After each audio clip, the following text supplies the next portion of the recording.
It never really is too late to reinvent yourself. I know that there's so many people in life that they just don't believe it's possible at certain ages. They have just made their bed and they've really lied in it. Sometimes you choose a path that, I think you're meant to go down that path, and then you have to reassess your situation in your life and you're kind of lost. And you're a little scared because you realize not only did you not want to fit into society, but now you really don't fit in and you kind of feel left behind or behind the game. So Tony Peck comes on today to really tell an inspiring story about how it's never too late to reinvent yourself. It's always best to believe in yourself and honestly learn from rejection. And if someone rejects you, go ahead and just take the time to ask them why they rejected you, and maybe there's some things that you could work on. That was one powerful thing that he did that turned a job rejection into a cross-country job opportunity. So we have about 2 hours here with Tony Peck, but we roll through a rock star into a buddy of mine that I used to work side by side with one of my favorite companies, Texas Roadhouse. And he just keeps on telling us how to keep raising the bar for yourself and always believing in yourself. Here's Tony Peck. Friends, today I have a very special friend on my show. His name is Tony Peck. He's the rock star of my life. And he's come on today to talk to you about music, touring, life after the music, all those weird moments in between finding yourself. And I think my favorite part about it is Tony's always been his biggest supporter in me, with as much as I love the self-love journey myself.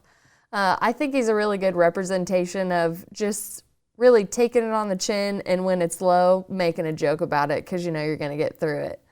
So we have no idea where this conversation's really going to go at this time, but we're excited to be back in front of each other and converse like we have a couple smoky treats and a cup of coffee in front of us and no schedule. So Tony, thank you so much for joining me.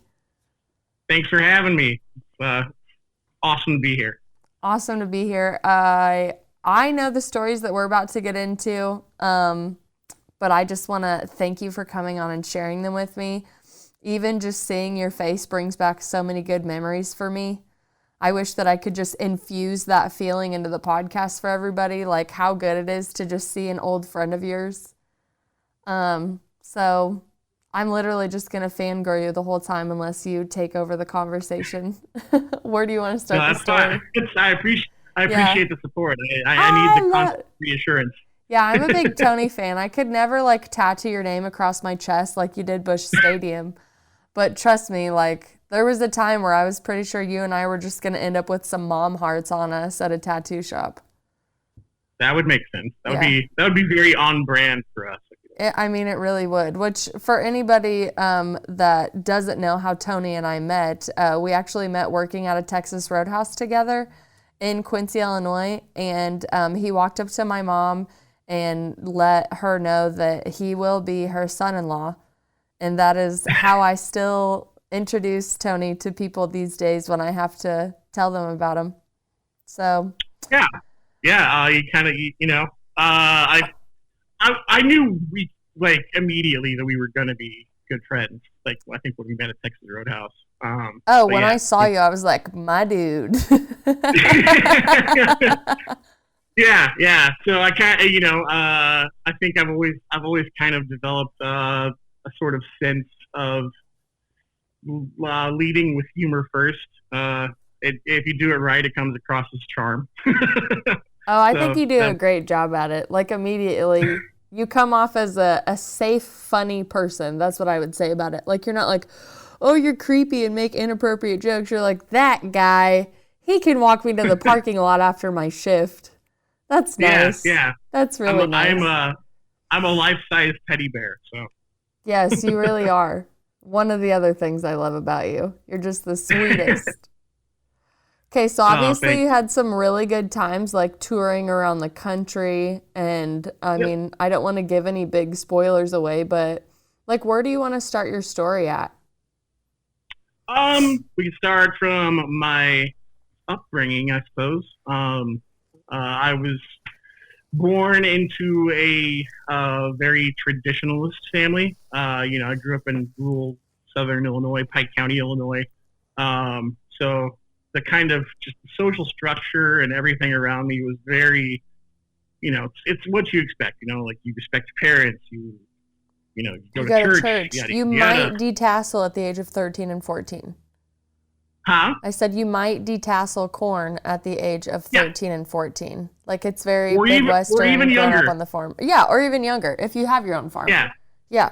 Yeah. No, I mean, I was from goodness as far back as I can basically remember being able to walk.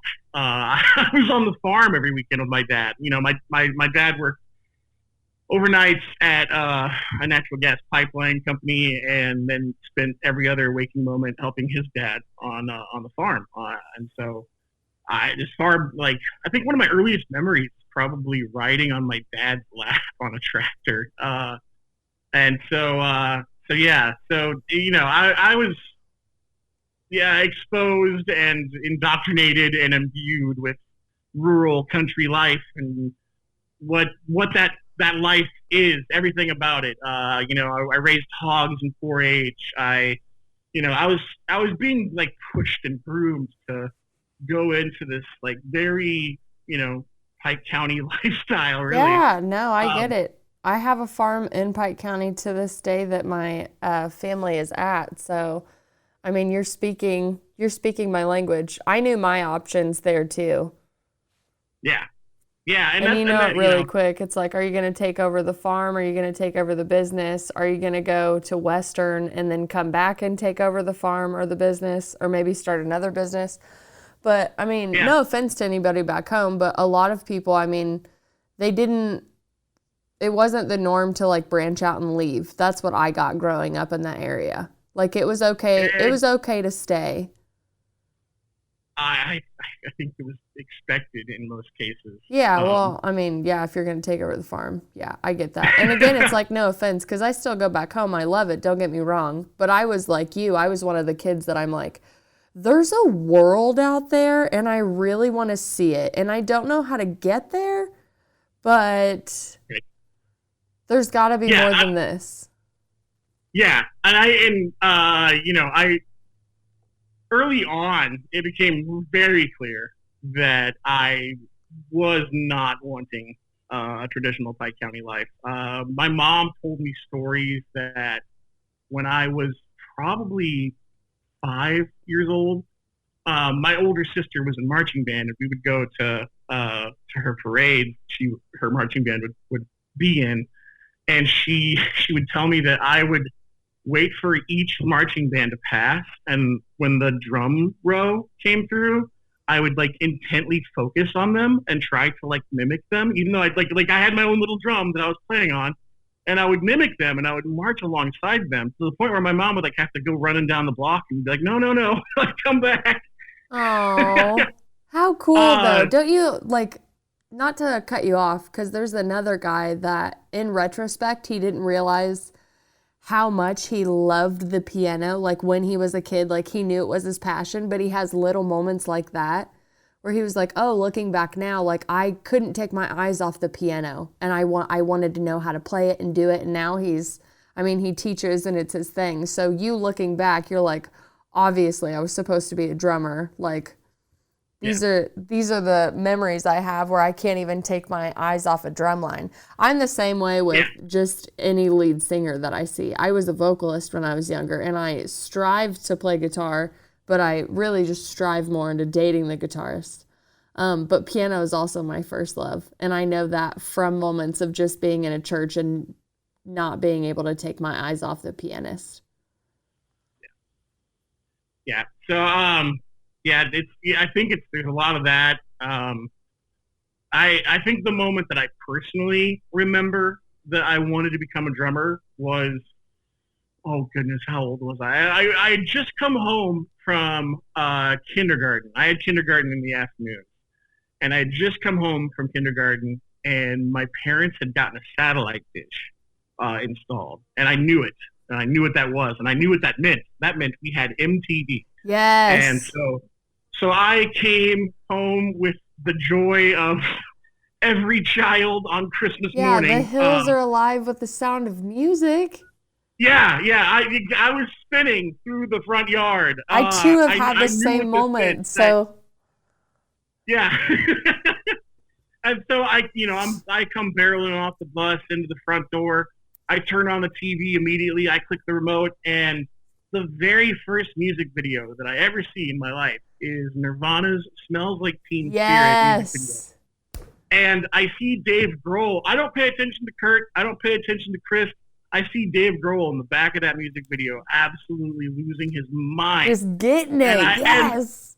And it was that moment. That moment was a defining moment for me where I said, I don't care what it takes or what I have to do. I'm going to do that. And I didn't even know what it was. I just knew that I was going to do it. And so from that point on, that became my mission. That was my, I wanted to know how to get there. And with that came the rejection of everything Pike County and everything traditional. And I just wanted out. I wanted to get out, and, I wanted to be different. I wanted to express myself. I wanted to play music. I wanted to see the world. And that came with its own set of complications, I guess, growing up, a lot of bullying, a lot of, looks. My dad was not into it at all. There was a moment I remember where I felt like I really embarrassed him. We were, I was his only son, and he had me at the John Deere implement shop. But that's my boy right there. He's my boy. And I remember this woman she was working the counter. She leans over and she's like, "You gonna be a farmer like your daddy when you grow up?" And I said, "No, I'm going to be a rock star." Yes. And everyone laughed. Everyone in the shop laughed. And we got back in the truck, and my dad flew up at me. He's like, "You ain't never going to play the music." I'm just like, okay. And, yeah, so that, that kind of, there was some separation there, I feel like. And then, my mom was always super supportive. She knew it was going to drive my dad nuts, but she bought me my first drum set. I started playing, practicing only when he was not in the house. That makes sense. Just, grew up and went through high school, and just couldn't wait to leave, honestly. I started going to punk rock shows when I was in high school, and just fell in love with it and fell in love with the scene. And I was driving 45 minutes away because that was the nearest punk rock scene in Springfield. And so, it would have been Springfield, Illinois that you went to all these shows? Yeah, it was Springfield. It was just that was the only choice you really had if you wanted to be in the punk rock scene or the punk you're rock absolutely community. Right. I'm just setting the scene because I'm okay, you're right. Because the closest we went to Quad Cities, St. Louis. Yeah, we went to a few in Springfield. Peoria is another place. Those are, yeah. And it was a trip to get to a show, let alone a scene. There was no scene where we were from. I remember Seven Dust came into Quincy and Broadway got clogged with traffic. And the local newspaper had something to talk about the next day. And the churches complained, but whatever. Yeah. Just through that experience, I started a band with some people. We did sort of regional shows just kind of throughout the Midwest, Kirksville, Missouri, Springfield, Jacksonville, Peoria, Champaign, Danville, as far east as Cincinnati, which I thought was a really big deal. I was like, I'm playing in Cincinnati. And it was my senior year of high school too. And so, that's kind of a big deal. Yeah, it was, it felt like a big moment for me, to kind of start to, I guess, realize this dream that I had. Mm-hmm. And,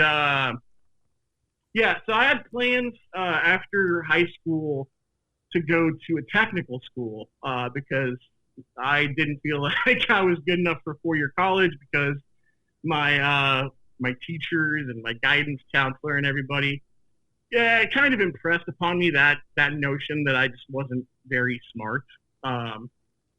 And so, Do you think you it's know, weird that a guidance counselor is like, "Aw, Tony"? yeah, yeah. Oh, you're dumb. Yeah. And Oh and so yeah, shit. yeah. It was definitely really I don't think I felt very supported by anyone. You just But felt like the you were other kind of already written off as like the class clown and you weren't going to do yeah, anything. Like that's just kind of how they treated you. yeah, pretty much. I was a freak. I was a joke. I was the only boy who ever painted his nails in the whole school, and boy, did I hear about that. Oh my, You know, especially in the time that you did it too. Because oh now there yeah, are kids in the school that you went to that have their nails painted. And it's like it's totally normal, but you have to think of the time that you painted your nails and where you live. yeah, yeah. This was the late '90s, entering into the early 2000s. Was my 4 years of high school, and my senior year was when 9/11 happened. I had plans post high school graduation to go to a tech school or something, learn a trade. And when 9/11 happened, I think for everybody else who was alive at that point in time, it really kind of became like this wake up call. Because I don't think a lot of people realize, like, before 9/11, not only was the country much different, but like there was this sense of security that, like, you were always going to be okay. Yeah. Like we had for the most part, we had been living in such a extended period of peacetime that, like, the idea of like another major conflict or another major war was just like gone. Like the But Cold it was War had also ended. on our ground, right? Because I Yeah, mean, it's like exactly. we had all this stuff in 91. And then we fast forward to 2001. Like I didn't know what terrorist attack meant because one, I'm in fourth grade, and two, that shit doesn't happen in America. Yeah, So I think that, like, yeah, there are obviously still disagreements between us and other countries going on, but the fact that something had happened on our soil, yeah, unfathomable at the time. But you're right, the right. safety and security before 2001, like, it's just kind of like you're like, just like your head up in the clouds about it. And then you're like, you remember 9/11 because, like, you'll never feel like that again. It's the same with Yeah, COVID. Do you remember life before COVID? You'll actually never feel that way again because you'll always remember what COVID took from you and did to you, yeah. you know? Wow, that's a realization I don't think I've ever actually Well, you're considered. welcome, friend. Yeah, thank Yeah. you. Because everybody's like, Wow. I want to go back to 2019. I'm like, it will never happen. Psychologically, you can never go back before then. You'll never be able to know the feeling truly because you'll always be reminded that COVID has happened from now on. Wow. Wow. That's heavy. There's your Yeah, tree I branch, never, bud. it's just interesting because I don't think that I ever, at least to this point, have never put those two events, or like, I've never compartmentalized them in my mind Well, you don't think as about like, how it's going to change your brain chemistry. Like, yeah, it happened to all of us collectively. Whether like your COVID experience and my COVID experience, we just talked about them before the show, is completely different, but they changed us collectively, but individually, they've also done something to where, I mean, I can't tell you how many times it's just like, oh my gosh, I can't believe we lost that many years. Oh, well, it actually hasn't been that long since I've wanted to see you, but you remember COVID, right? All of us were locked down for a year. Every conversation you have, that's how it is now. It's like, oh, that's crazy that they still don't do that. And it's like, oh, well, remember COVID? They shut all the bathrooms down and now we all have to change our kids' diapers in the car. Like dumb yeah, shit like that. So yeah, it's just so embedded into society that I think that we all process it collectively and just like, oh, we realize sanitation is now a campaign, or oh, I never really wash my hands. But on the individual level, it is kind of crazy. I'm glad we had that yeah. moment together. But no, I've never put 9/11 and COVID next to each other. I just know it changed everybody, no matter who you talk to. Oh, for sure. And yeah, like for me, that was the moment that like I was like, this could be it, and like you don't at 18. Typically, I feel like at 18 you don't really start to question your mortality or wonder how much time you have left to get the things done that you want to get done. And so that was weighing super heavy on me. And like, and it's bizarre, right? Because I lived in Pleasant Hill. Like, no one's ever probably going to attack Pleasant Hill. Right? But like, but there was still this feeling of like, I only have so much time to do the things that I want to do, that I need to do for me.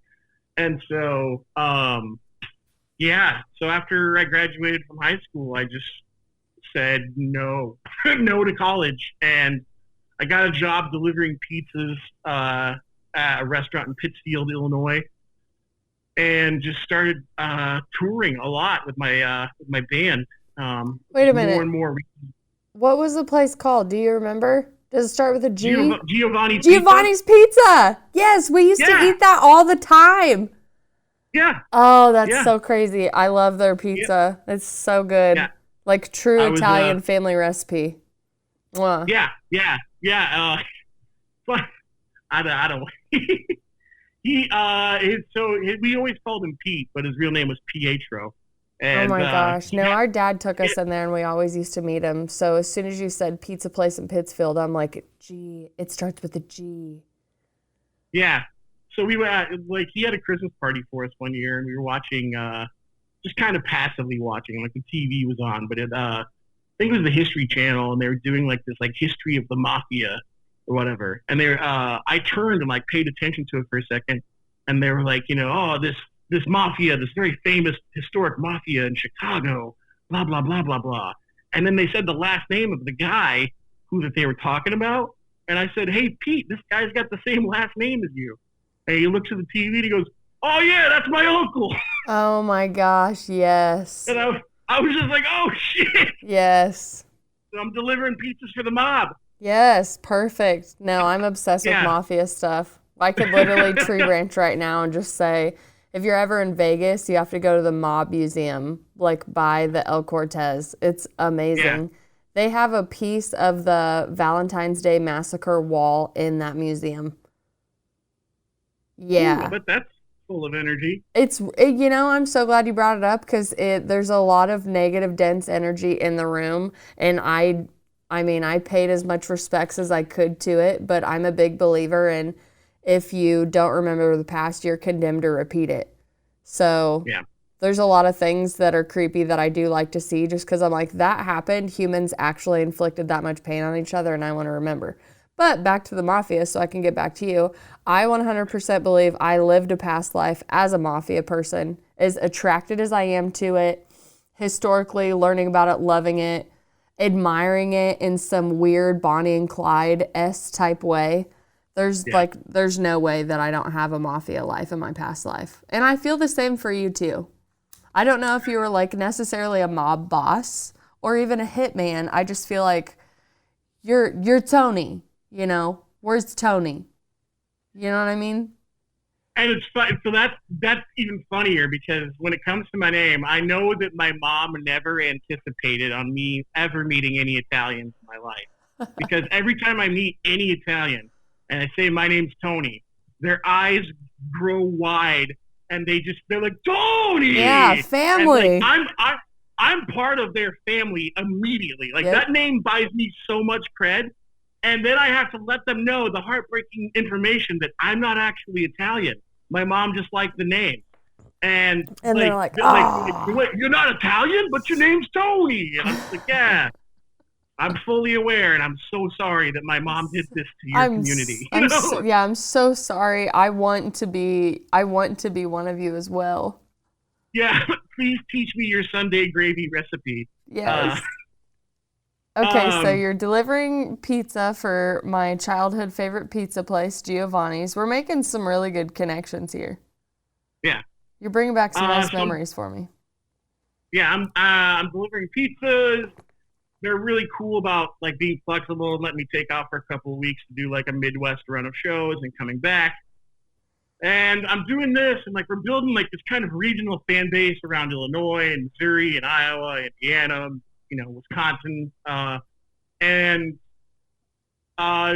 labels just kind of start to reach out, and I'm like, oh boy, this is exciting, and we're about ready to like sign a record deal, and out of like nowhere, they're like, hey, we're done. We're gonna kick you out of the band. And I was like, wait, what? And they're like, yeah, we don't want you in the band anymore. And I'm just like, oh my god, like I started this. This is mine, Mm-hmm. And so I got kicked out of the band in 2003. Was it 2004? In 2004, I got kicked out of this band. Spring of 2004, so 2 years after I graduated from high school. And I knew that I still wanted to keep playing, but I thought that was it because who am I ever going to find to play with again in the Pike County area? Oh, And right. And just that kind of hurts your feelings because, like, you invented it.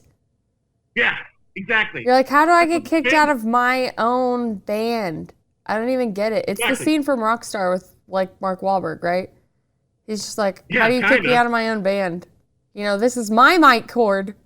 And then Jennifer Yeah, Aniston exactly. Yeah. comes in I with, didn't have a like, meltdown like that. I took it pretty well. I took it on the chin, and I was just like, oh, okay, yeah, doesn't really make sense to me, but I guess I'll go over here. yeah.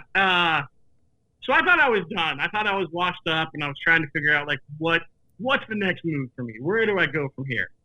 And I got an AOL Instant Messenger chat request from this guy in Peoria, and he says, "Hey, I'm so and so, and I play in this band called The Forecast." And he's like, "We played a show together once," and I'm like, "I don't remember, Like at this point, I've already played so many shows, like I don't know who I've played with. And Oh my god. and so he's like, I'd really be interested in having you come up and try out on drums. And I'm like, okay. And I said, can you like send me a link to your stuff and like the songs you want me to learn or whatever? He's like, yeah, sure. He's like, I'll pop a CD in the mail for you with like a set list, and you can learn the songs and come up and try out. And I was like, okay, sure. And so I still hadn't heard this band that I was getting ready to audition for, and I was really curious. It's like I really want to hear what this band is like, but I don't have like very fast internet speeds. I had dial-up still, and You said AOL. I know you have dial-up, bro. yeah. So at the time I was dating this girl, and I messaged her and I said, hey, I know you have like a higher speed internet connection. Is there any way you can like stream this band and tell me if they're good or not? Because I don't know what I just kind of agreed to. And you did not use the word stream. Let's be honest. Nobody used the word stream when there was dial-up. Yeah. It's so hard. We have no idea how we used to talk about stuff. We're like, oh, I streamed that back in the day. I'm like, no, you didn't. No, you didn't. Yeah. No, can you go like to their Can you go listen to this? Yeah, their pure volume page or whatever yes, it was. It's just so funny. I have to point out, like, we didn't talk like that back then. Yeah, for sure. And so she goes and she listens to it and she sends me a message back and she says, yeah, they're pretty good. They kind of sound like the Smashing Pumpkins. And I was like, all right, I'm down with that. That sounds cool. And so I get the CD and I start listening to it, and she wasn't wrong. There's definitely like a couple of songs that sounded kind of pumpkinsy. And so I learned the songs you want me to learn. I didn't even play them. I just listened to the CD, and I was like, yeah, I can play that. I'm like, yeah, I can play that. I'm like, yeah, I can play that. And so that was all I did. And so time comes for me to come up and try out, and I drive up to Peoria, and I meet him, and he's like, all right, yeah, pull your drums around back, set them up. I was like, all right. I get in, I set up my drums, and as I'm setting them up, it starts to hit me. I'm like, I've never actually played these fucking songs. Like, I know how they go, but I've never played them. And so I sit down, and he starts up with his amp and stuff, and it's just me and him. And he's like, all right, which one do you want to play? And so I'm just going, like, in the order of the set list. I'm like, yeah, this first song. And so I click it off, and we start playing, and I play the whole song all the way through. And after we're done, he's like, that was good. You know, it was a little bit fast, but it was good. And I was like, all right, cool. And then we play all the other songs.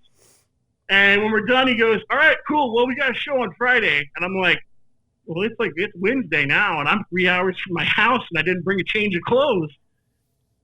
You know? And I was like, all right, cool. And so, am I sleeping on your couch?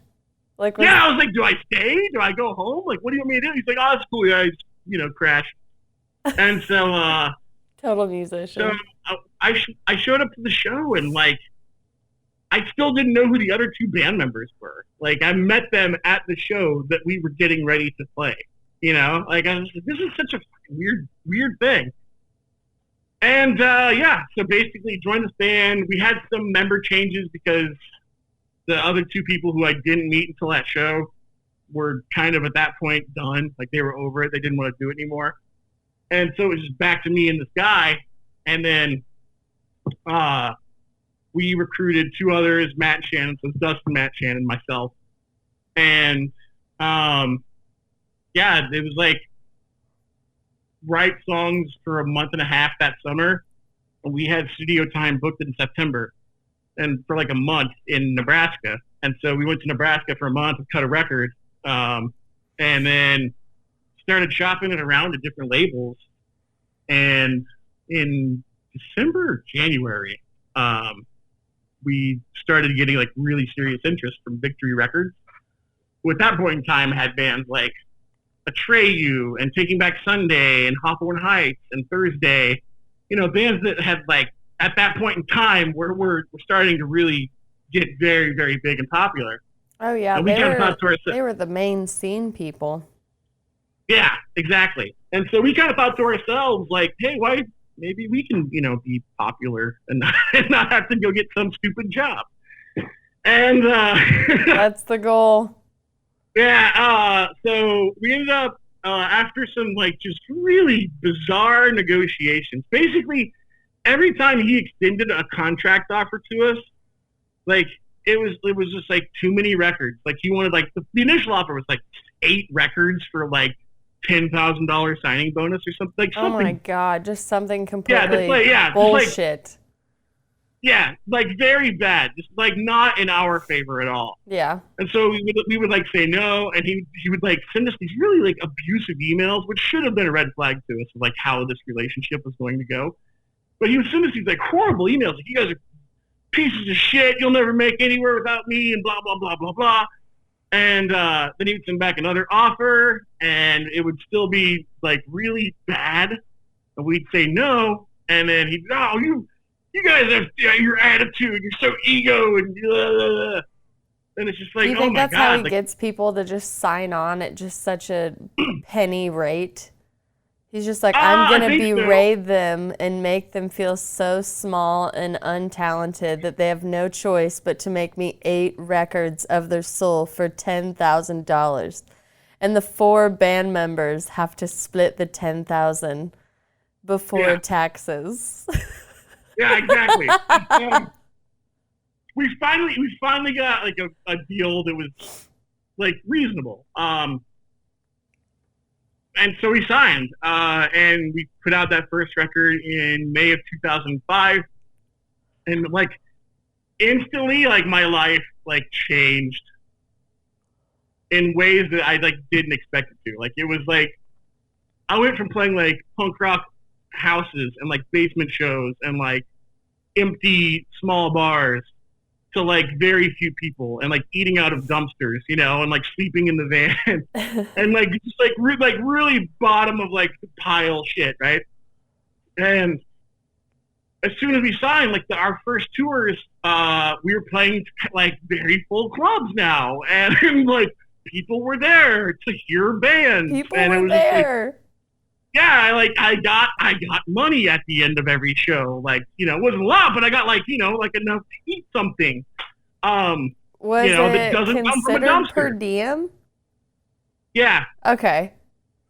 Yeah. So we got per diems, and it was just like this awesome. I was like, I've made it. Like for me, this was making it. Like I was like, it's gonna be all uphill from here. Like the ride's never gonna end. And so.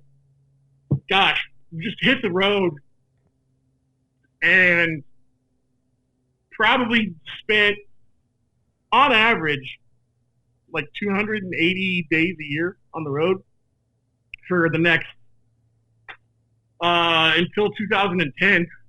Like, so from 2005 to like next 5 years, basically. I don't think I was home more than like 50 days tops. Which, I mean, you didn't have shit going home anyways. I mean, obviously, when you're out on the road, you miss being home. Like, you miss the simple things in life. Like, even something just, oh, man, grocery shopping and going home and just, like, being in my house. I understand missing all those when you're away from it.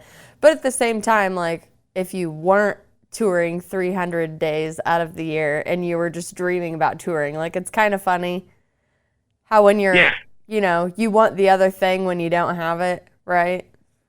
Yeah, the grass is always greener, I guess. Yeah. Yeah, I mean, so yeah, like there was definitely like there was a feeling of like heartache when, you know, oh, like my friends are graduating from college and getting really good jobs and getting married and starting families, and I'm still on tour, you know, like there's a kind of I live in a van. Yeah, exactly.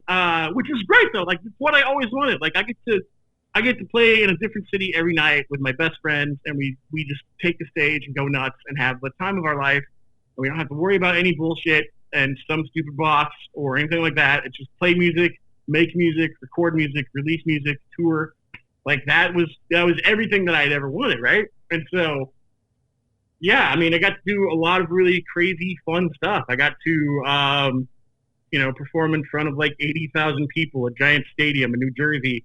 They weren't there for us, but we got to benefit the crowd.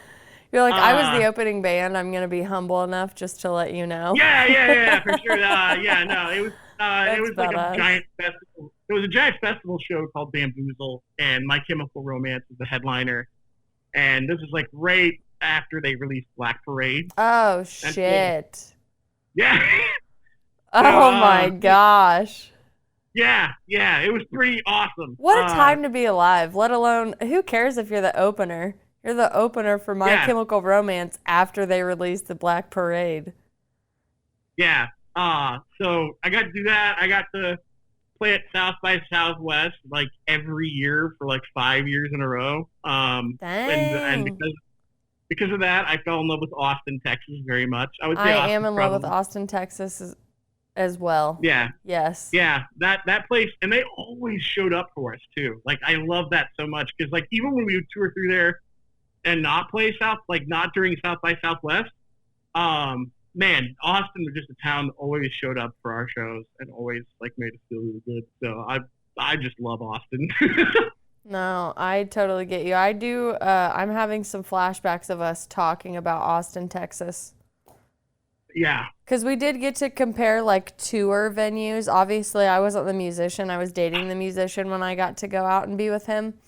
And I remember comparing locations sometimes. So I'd be like, did you go here? Do you know what this place is? Did you play here? Yeah. Yeah, there are so many different clubs that I loved playing at that, you know, like there's moments where, you know, like we got to play at CBGB's before it closed down. Like, so that's like really awesome to me. Oh, that is cool. Played at the Metro in Chicago, which is kind of like this historic theater for live music that's in Wrigleyville. Mm-hmm. I've played at the Roxy and the Troubadour in Los Angeles. Oh, that's super cool. Yeah, like just cool stuff like that, you know. It's like, oh, I'm here, you know. Mm-hmm. Seeing our name on like a marquee of like the Roxy, you know, there on the Sunset Strip. I'm just like, I've never had that experience. Like the closest experience I had is literally just going to the Grand Ole Opry Museum. Like I haven't actually been in the Grand Ole Opry, but I grew up watching it with my grandparents. And when I was younger, like before I met Amy Lee, I was going to be a country singer. So we watched the Grand Ole Opry obsessively because like that's who I was patterning to go after. And then I met Amy Lee when I was younger, and I mean, bye-bye Shania, bye-bye Jody Messina, bye-bye Dolly Parton. Like Amy Lee is who I still to this day I'm like, yes, we're not worthy.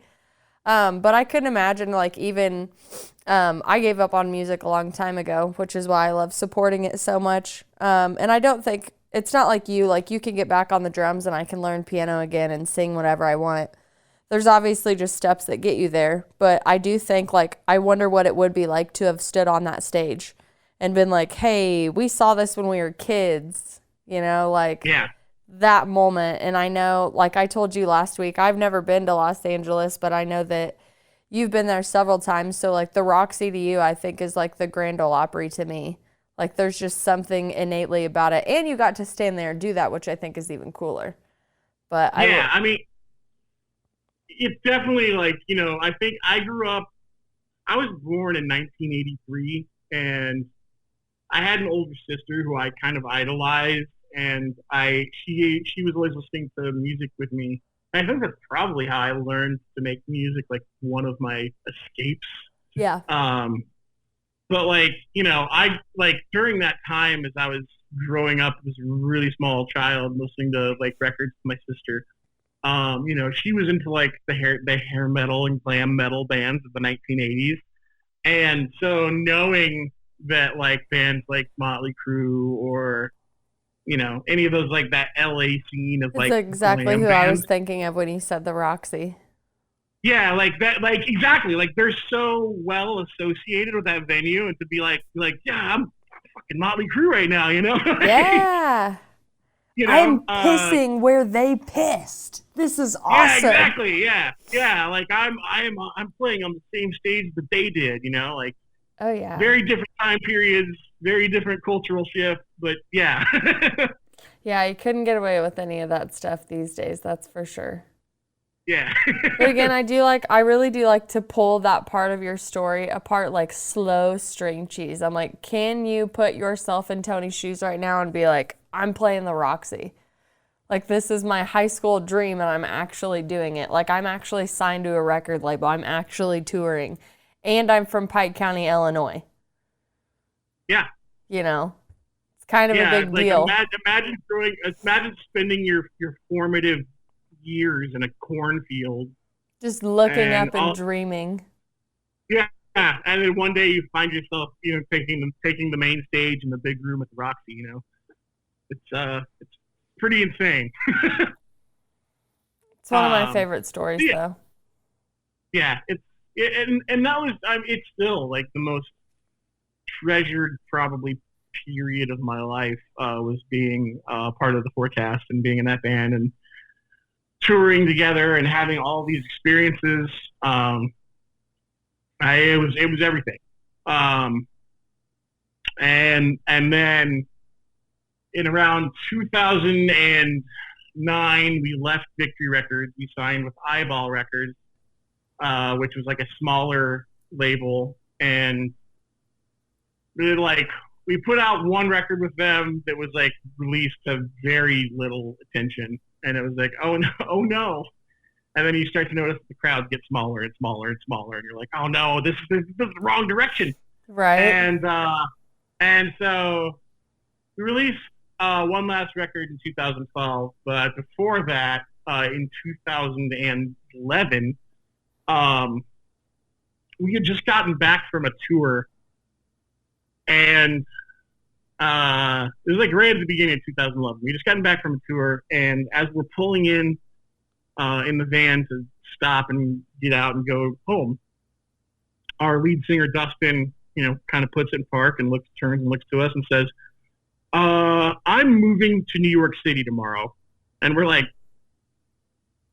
what? And he's like, yeah, I've accepted an internship position, and I'm going to take it. And I'm like, internship? Like, we're in our mid-20s. What could you possibly intern, We're rock stars, man. We're not interns. Yeah, exactly. And I was like, what could you possibly be doing? And so, yeah, he ended up moving to New York City, got an internship at this artist management company. And it makes sense because he was always the business guy for our band. So it makes sense that he would then carry those skills over and become a business guy. And so he started doing that, and then his career is just taken off. Like he's to the moon.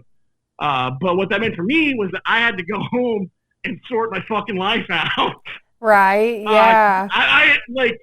I went from having everything that I had ever wanted my whole life.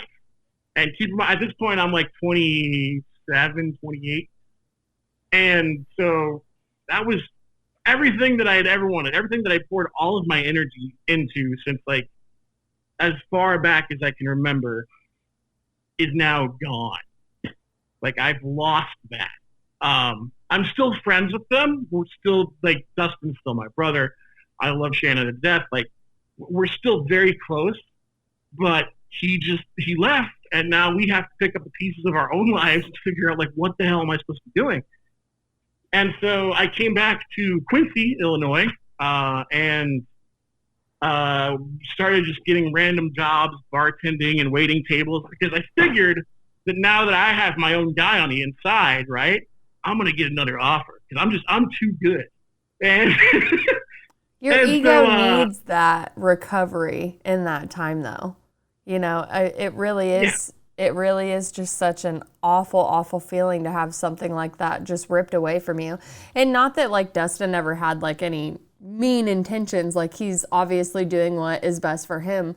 But to acknowledge the feelings that you're going through at that time, you're like, literally, I had my whole life planned out. Like, I'm going to be a rock star. You know, we're going to tour the country together. You're my family. We're going to be together. And then, yeah, like tomorrow, he's not physically there. And the dreams that you thought that you had together are no longer there either. And I like that there's no bad blood. I know that you guys are still brothers, but I mean, really putting myself in your position and knowing that you have to go back to Pike County and figure your life out. I mean, you and I have both been in that predicament. And it's a sobering experience, even if you're sober, is the best way that I could put it. Yeah, it's definitely, the only way I can think about it or put it into any sort of like comparison, and I don't know if this, I'm not trying to offend anybody, but like it was the closest I think I may ever feel to like what a divorce feels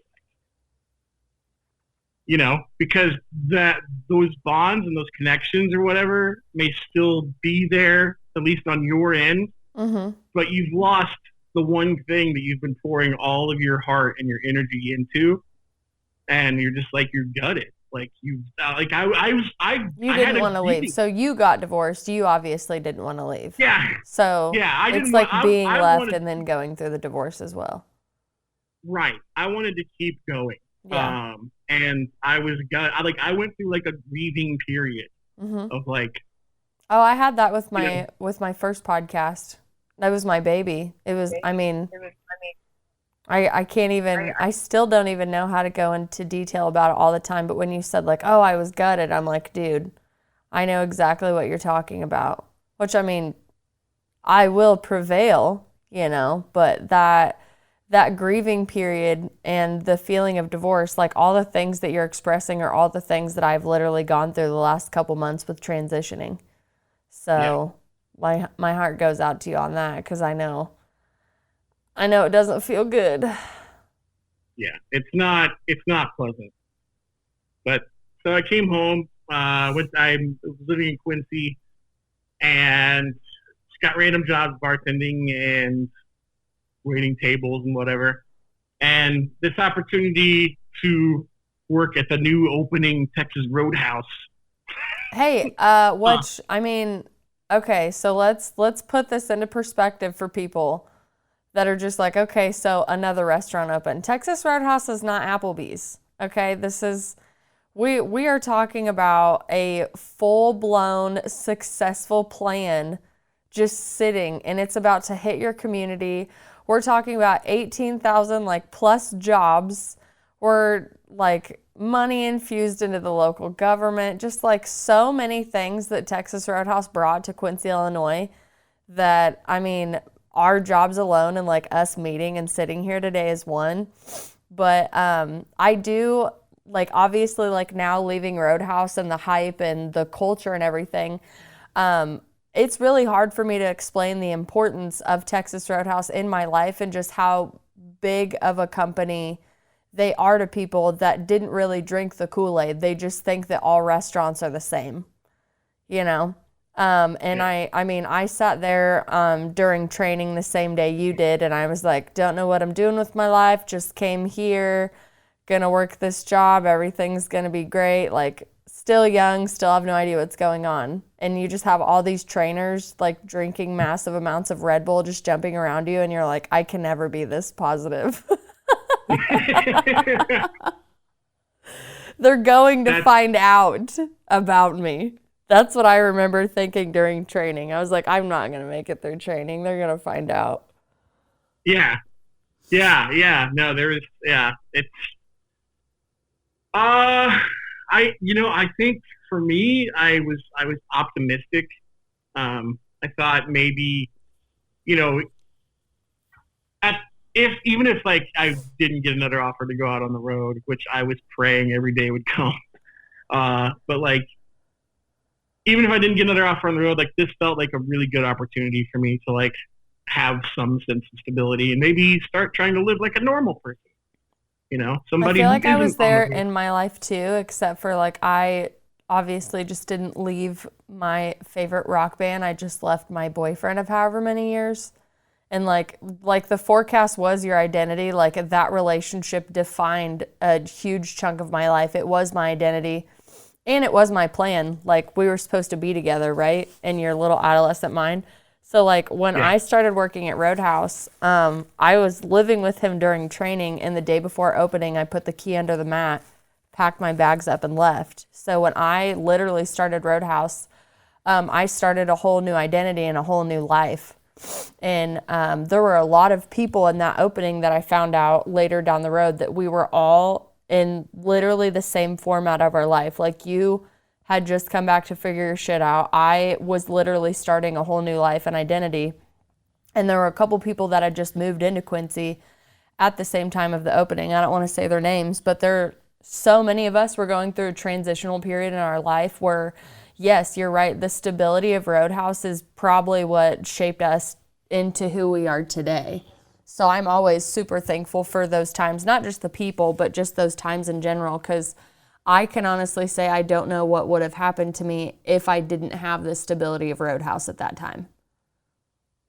I think that the friendships that I made and the connections that I made with yourself and, Zach and, other people, and I was able to bring my friend Timmy into the fold. Yes. And so I think those relationships kept me going. I think those friendships and relationships kind of helped me adjust to like, okay, like here's what is normal. Like here's what normal people do. Like this is how you act. And it was super helpful for that. It was super helpful in helping me like transition to like a real world, I think maybe that's why I felt like closer to you though, because obviously, like I said, I wasn't the musician, but I understood the lifestyle. Like I was out on the road, I lived in the van, I sold the merch at the shows, and I don't have as many shows under my belt as you do, so I'm not boasting by any means. I'm just trying to set a scene. So I'm also trying to figure out how to be a normal person, and I've already tasted that life. Like I already know it's out there. I already know it's attainable, however you're supposed to get into it. But I too was struggling with like how to be normal in those times. So then when I met you, you're like, I just came off the road from touring. I was in this band, kind of popular. Don't know if you know me. It's kind of no big deal if you do. He's like, but this is what I've been doing. And I'm like, I identify with your story so much because like you were dating me on the road, and like you showed me your world. You kept me safe and showed it to me. And now I'm here trying to figure my life out, right? Because all of I was in Jefferson City, Missouri. So after that life ended, I too had to come back home and be like, okay, what are you actually doing? And I'm like, I don't know. Because now, I've tasted that and I want that life. So coming back into Roadhouse, I know that we like identified heavily and safely with each other on that, where I'm like, I'm really struggling with just being a normal human today. I don't know why. It's not like I was super famous or I did anything besides just go support my boyfriend, but I understand the life that you came from and honestly like how easily depressed you can get from being away from it. I think that was the biggest thing is like we had this look where it was just like And I'm glad you're touching on this because I actually talked about this in one of my very first college essays. That do you remember the story of Brooks in Shawshank Redemption, where Brooks had been in prison for so long that when he was finally released into the free world and given the chance to reintegrate himself into society and to adjust, he just couldn't do it. Like, no matter how hard he tried, he just, whether it was that he was significantly older, so he probably had health and age issues and whatever. Mm-hmm. But like, there's something to that. Like, you're so isolated in that life from the concerns and worries and issues that normal everyday people deal with and live with. And so readjusting to like just being a dude or a person in a normal world is just, it sounds probably crazy to anybody who's listening to this, but it was one of the hardest things I think I've ever done. Well, you feel like left behind in a way, even though like it's your choice to go do that. But when you're trying to reintegrate back into society, you just feel like you're behind. And you're not. You went out and you had all of this amazing, like, worldly experience, right? You can't get that in a college room, no matter how much you pay. But you come back, and the way that society's set up is it's just like, oh, are you done playing, kid? Get in line. Yeah, exactly. Yeah, and it's a weird feeling, like, to feel like you don't have anything valuable to offer. Yeah. Because the things that you've learned and the experiences that you've had and the skills you may have developed, there's not really a way for you to translate that. Well, they're not certified, or they're, there's no certification program for being a wanderer and a vagabond. I figured out how to make money off of it, but I'm not saying everybody else can, Yeah. Yeah. So, it's really hard to figure out how to translate all of those experiences and everything into something meaningful in a day-to-day sort of life. And so, or a PowerPoint presentation. Yeah, exactly. which we'll get there. But but basically, so working at Texas Roadhouse, 2012, 2013, and then 2013. Working at Texas Roadhouse. My mom has a botched surgery, and her body basically just starts to quit. She was a type 2 diabetic, and she admittedly didn't take very good care of herself, despite my pleas to do so. But just basically all of her major organs just started to just kind of quit. She lost her independence. She was in a nursing home. I was trying to work full time and support myself and, take care of my mom. And her kidneys started to fail real bad, and to the point where like she was having to get like, what's it called? Dialysis. Oh yeah. And so, it was bad. And this is my mom. Like my mom was so proud of me, like, no matter what I did. Like, to everybody else who I grew up with, like, who told me that I could never do what I did. And when the band thing ended and I came home and I was waiting tables at the age of, like, 28, 29, like, they were the first people to throw it back in my face, like, told you so, like, they were, like... They're the miserable ones that never branched out. Yeah, exactly. Like, dude, you've been like living on your farm that you inherited from your dad. Like, what have you done? Yes, exactly. But yeah, so like my mom just never saw it that way. My mom was always supportive of me. She always believed in me. She was my biggest fan. And so, yeah. So when she started to fail, I could tell she was getting weaker, but like I was like, I in my mind I kept denying it. I'm saying like, no, she's gonna be fine. Like she's gonna get better. It's getting better. Like like just trying to reassure myself. And unfortunately, I was wrong, and she ended up passing away in August of 2013. And I found out while I was waiting tables. I feel like I was there that day. I think you were. I don't know why. I just feel I like I was there. Yeah, I basically like. Well, you I have to got the understand call. that you sold your mother's decline comedically to everybody as well. So when your mom died is when all of us got like a front row view of like how much her death affected you, the realization of like her leaving and then her not being there. And like, I know how much you leaned on us before her death and during her decline and afterwards. But Yeah, afterwards is when we got like the full scale picture of, I believe we were having coffee one time afterwards because I was like, hey, let's go get some coffee and talk when, you have some time. And you said, my mom is in a lot of pain, so I'm obviously like glad for her that she's not in pain anymore and here. But what I just realized is that I am intrinsically alone. Like my mom was the last person and she was my biggest fan and she's the only person that I had. And now she's gone.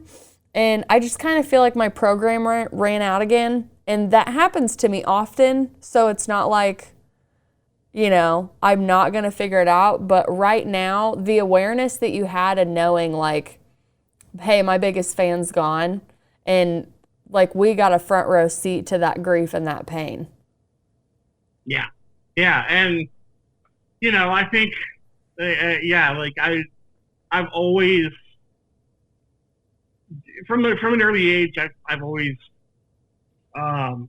dealt with trauma and adversity by trying to not let it get the better of me. And whether that's with humor or with jokes or just taking the pain and the grief and turning it around and using it as fuel or motivation to rise above it. That's kind of just how I operate, because after you have enough tragedies in life, if you ever let it get the better of you, that's like, for me, it's like losing. Yeah, It's like I feel the it's same way. it's giving up on yourself, Mm-hmm.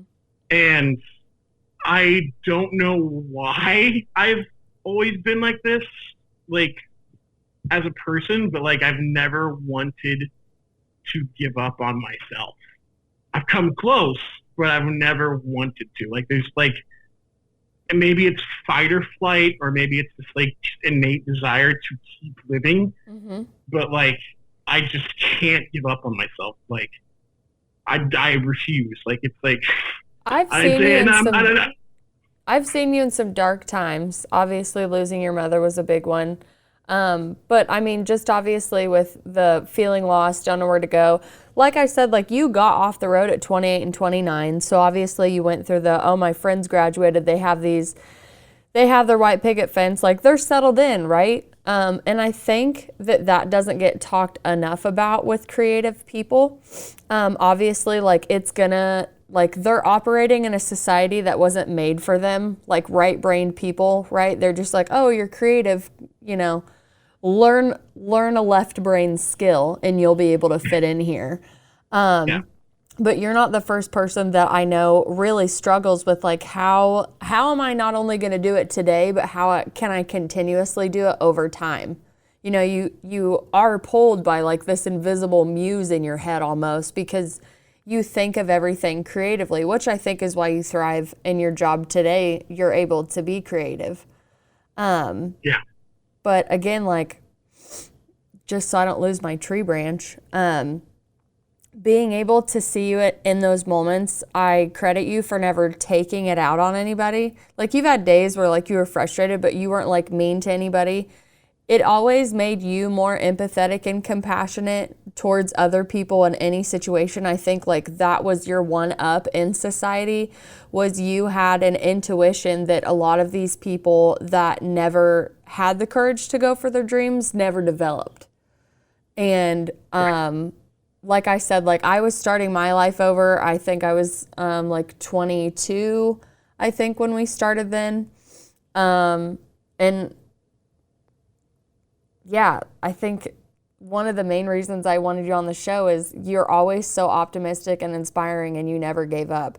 And I think it's because like you didn't give up on things where I would be like, ah, shit, dude, I'd be dead. Like, nope, bye.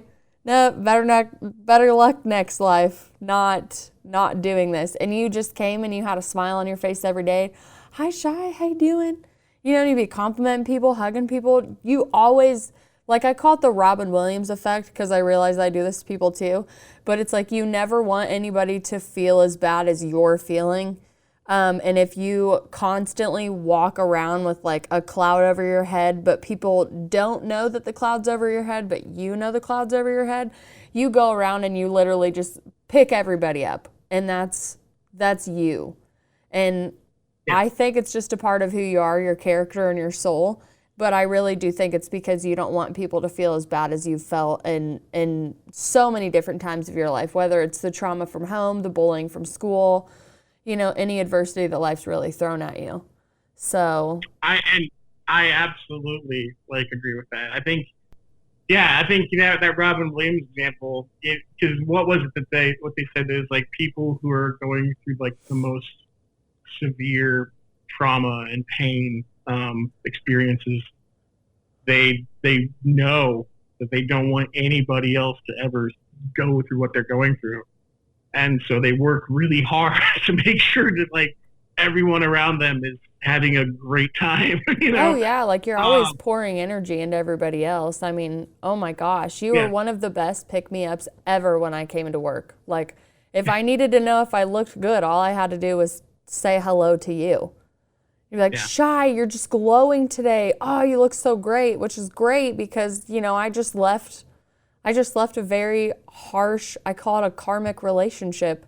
And I felt like I was just falling apart every day. And I was like, if I can just get to Roadhouse and get with my people, you know, and get with my routine, you know, I'm going to walk out with a couple $100 and I'm going to go hang out with my friends and everything's going to be fine. Like, at that time of my life, that was really restructuring.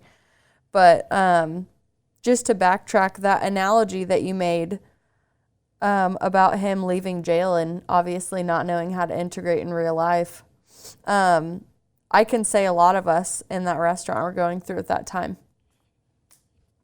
Yeah, I would say that's so. That's pretty accurate. Spoiler alert, because I love reminiscing on the Jimmy Kimmel time because I was also in your life at this time too. So did you apply for the tickets, apply for the, like, repping St. Louis Cardinals? Let's get into this story because this is definitely one of my favorite stories.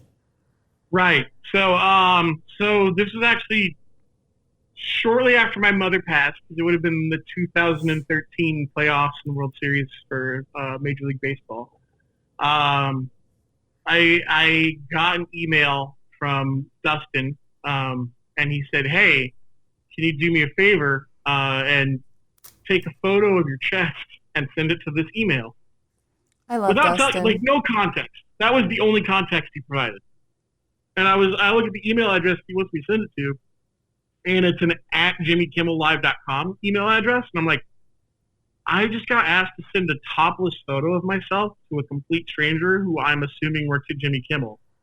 Let's go with it. Let's see where this thread unravels to. And so I took a topless selfie of myself and sent it to this JimmyKimmelLive.com email. And I got an immediate response. And he said, "Is that real?" And I said, "Yes." And when I got the response, I looked at the bottom, and it said like producer of Jimmy Kimmel Live. And I was like, oh, okay, so he's a producer of Jimmy Kimmel Live. And said, "Is that real?" I said, "Yes." And he said, "Would you be willing to jump on a Skype call and prove that it's real?" And I'm like, "Okay, sure." And so I jumped on a Skype call with him, and he was like, "All right." He's like, "Take the shirt off." I was like, "Okay." Yeah, he's So, like, I've seen this before. I'm not wasting no time. Yeah, so I took my shirt off. He's like, "All right, scratch it." And I was like, "All right." So he's like, "Scratch it harder." And I was like, scratching even harder. He's like, "All right, get like a wet washcloth with some soap and like wash it." And I was just like, "This is getting weird." I was just like, gonna say, like, how weird is this? I was soaping my chest up for someone For a on the internet. producer on Jimmy Kimmel. Yeah. And so I did it, and he's like, "All right, now wipe it off, really aggressively. Try and get the smear." And I was Is like, he talking "Okay." aggressively too? Because I feel like Alex Jones is doing the interview right now. He's just like, all Yeah, right, soak it up, no. wash it off. Yeah, no. I mean, he was very encouraging. He was very enthusiastic about his directions on how to try and wash off my tattoo. And so yeah, I guess I passed the test and proved that it was real. And he's like, "Tell me a bit about yourself," And so I was like, "All right." So I told him about how I'd grown up a St. Louis Cardinals fan, the role that St. Louis Cardinals baseball kind of played in developing and strengthening the relationship that I had with my mom, because she's the one who taught me about baseball. She's the one who taught me to play catch and, went to all my Little League games. She's the reason I'm a Cardinals fan, and she had recently passed. And so this playoff run meant a lot to me emotionally, and I was really excited about the Cardinals heading to the World Series. And he was like, "All right, man." He's like, I think we're going to go with you." And I was like, "Go with me for what?" And he's like, "We do a Skype scavenger hunt. We're pitting a Cardinals fan and a Red Sox fan for the World Series against each other to do like a scavenger hunt on Skype." And I was like, "Oh, okay." And so, so I ended up. So you, at this time, did you still realize that you were going to be on Jimmy Kimmel yet? Or you're just like, oh, I'm just Skyping a producer? It hit me when the Cardinals actually did make it to the World Series, because at that point in time, they were still one win away. Right. And so when they actually made it, when they actually won the last game to advance to the World Series, I was like, oh boy. I'm going on Jimmy Kimmel. Yeah, I was like, I'm going to be on Jimmy Kimmel Live. And then to have to go to like Zach and Ken and be like, "So here's the deal, guys. I need off on this day because I'm going to go be on Jimmy Kimmel Live," was like, I think Ken was suspicious. I think he thought I was full of shit. Zach was just like, "Yeah, whatever, man." Yeah. And so I went on and I did the thing with the scavenger hunt. And while we're filming this like remotely, I've got the game on the TV. So I'm like watching game 1 of the World Series in real time while we're filming this. And so like if you watch the video, you'll notice I keep doing this. I'm like glancing over, and it's because I'm trying to watch the game as it's happening. That's and but so we do the whole spiel, and at the end of the third round or whatever, Jimmy goes, "All right, guys, well, thank you so much for playing our game, and as a treat, we're going to give each of you a pair of tickets to the World Series in your town." And so that meant I was getting 2 tickets to like game 3 of the World Series in St. Louis. And I was like, woo! And so super excited about that. And then I took my best friend from grade school, Chad, to the first game, or to the third game of the World Series in St. Louis. And we were down there. We got very drunk. And I woke up the next morning with like one of the worst hangovers I had ever had. And we're driving back to Quincy, and we get to Quincy, and Chad drops me off in front of my house, and I get a notification on my phone. And I open up my phone, and it's an Instagram notification for a private message from Major League Baseball. And I'm like, you don't get one of these every day. Right. So basically, while I was down there at Game 3, Instagram and Major League Baseball were partnering together and having a contest where if you hashtag your photos that you took at the game with My World Series, that you would be entered into this contest to win tickets to the next night's game. And so I opened the message from Major League Baseball, and they're like, hey, congratulations, like you've won tickets to tonight's game. And I was like, Holy okay. shit. So I didn't know what to do because Chad had just left. I'm back in Quincy. I have to work tonight. And I do the thing that I think makes the most sense in my head. I'm like, if I ask my manager to come with me, then I won't have to work. Yes. So I call Zach, and I go, Zach, what are you doing? And he's like, I just got to Texas Roadhouse. I was like, can you be at my house in like 45 minutes and go to the World Series with me? And he goes, what? I go, I wish I had more time to explain, and I'll explain it when you come and get me, but I just won 2 more tickets to tonight's game. Do you want to go? And he's like, give me 5 minutes. And I said, okay. And so I guess in that time period, he basically just ran into Ken's office and said, Tony just won tickets to tonight's game. Can I go? And he's like, what? He's like, it's the World Series. Can I go? And he's like, yeah, fine. Take off. So then he came and he got me, and we went down to St. Louis and watched the game together. I love it. I forgot that you won the tickets the day after. I knew that you went to 2 games. I just couldn't remember how you got the second set, but that is hysterical. Yeah, that was a good time. That was a good time to be alive. I just remember everybody coming into the restaurant and wanting to see your chess piece, and we had to explain to them how it wasn't a good idea to let one of our employees take their shirt off in the front of house. Just like, not just sanitary reasons, but just like, you know, we're not a Twin Peaks. We keep our clothes on at Texas Roadhouse. We will line dance for you, but we will not take our clothes off. Yeah. Do you remember any of the dances? I was at a wedding and I did the dance to Footloose. And everybody stared at me like I was an idiot. Nice. I'm trying to think if I remember any other. I think I might be able to do Copperhead Road. I was going to say Copperhead Road I might be able to do. Footloose. I'm pretty sure if you throw on that Gretchen Wilson song, I can figure it out. Like, I am Gretchen Wilson when that song comes on. Oh, yeah. I had so much fun line dancing. And I swore, I was like, oh, man, I'm going down to Broadway in Nashville, and I'm freaking doing it. And I had like 2 trips. I had 2 trips where I was, I like told myself, I was like, I think it's called the White Horse, maybe. I was like, I'm going to this line dancing bar, and I'm going to fit in. And I got in front of the entrance, and you would have thought that like I was trying to get myself to walk into a strip club. I could not do it. I was like, I can't. They're professionals to me. They're just people that live in the South, and this is the bar that they go to. But to me, like, White Horse was like the Coyote Ugly of line dancing. So I was just like... That makes sense. Yeah. So I was like, I can go in there. I was like, I'm just a line dancer at Texas Roadhouse. Like, I'm not a line dancer in Nashville. I know these people, like, practice their choreography. So that is on my regret list. Into the darkness, and you merely adopted it. I mean, seriously, though, like, yeah, I mean, I just rented the boots. They made them and wore them. You know what I'm saying? So I definitely felt out of my element there. I always wanted to move there. I'm really glad that I never did, but it's near and dear to my heart.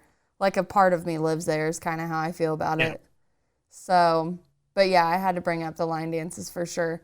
So we're getting into one of my favorite part of the stories, which is obviously, like, I moved to Kansas City, and we touch base over social media the rest of our lives. But I know that you went back to college.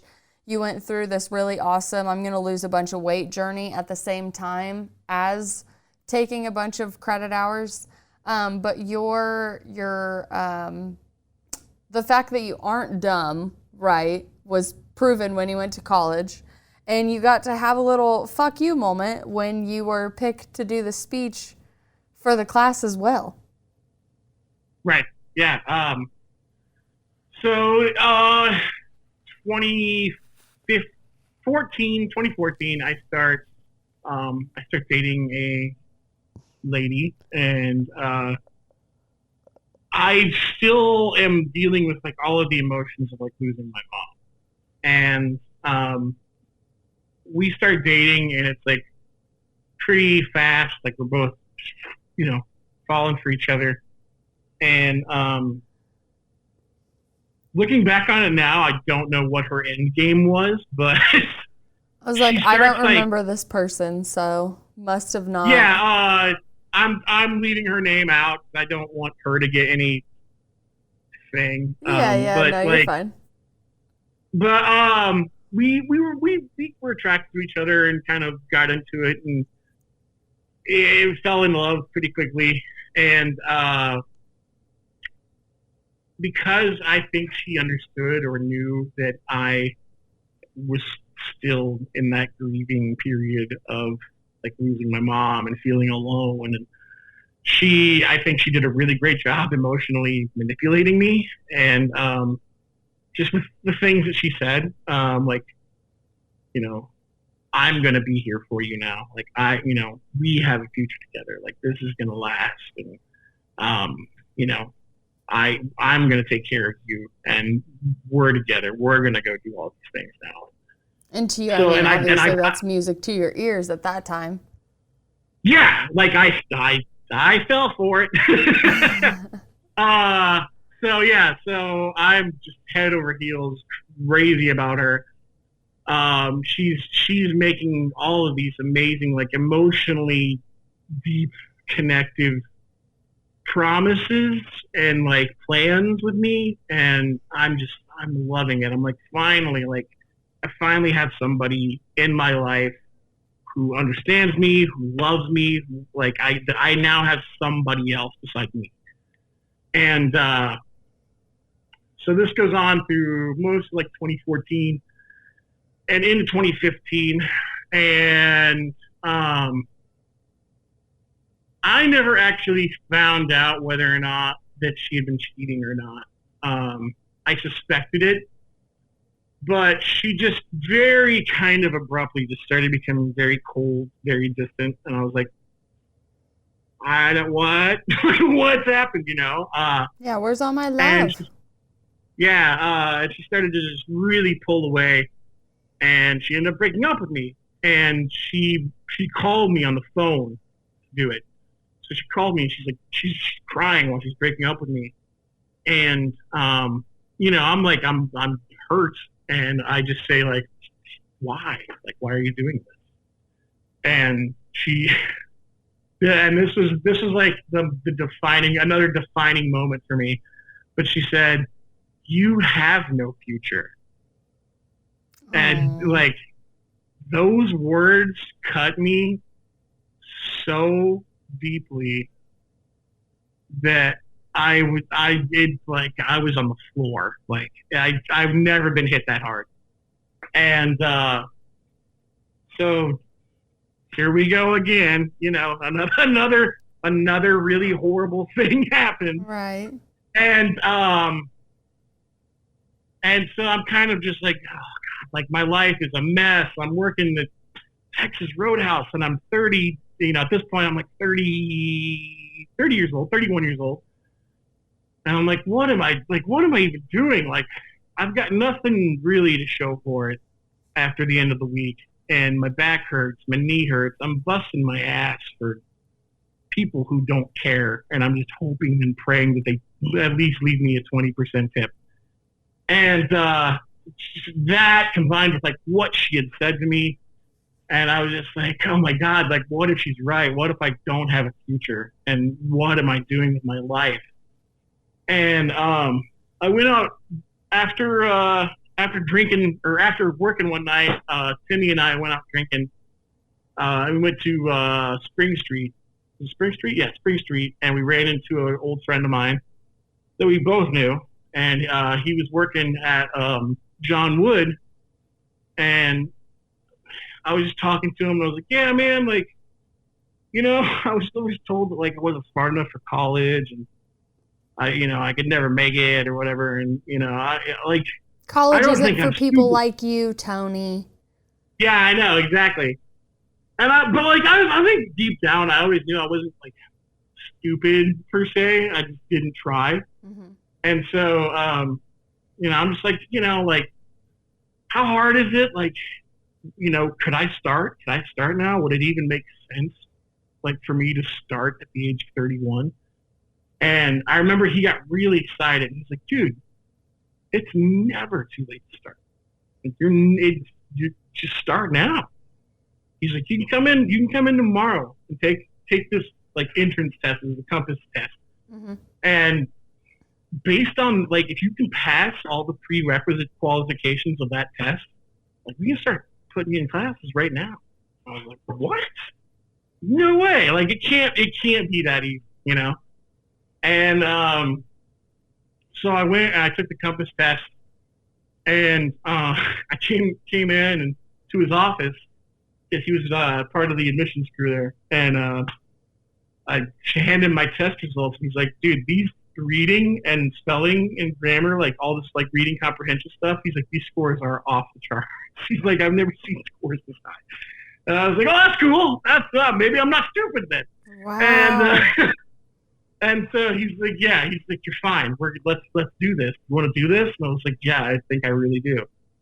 And so he's like, all right, well, let's get some of these basics out of there first. He's like, you want to take some summer classes? I was like, yeah, sure.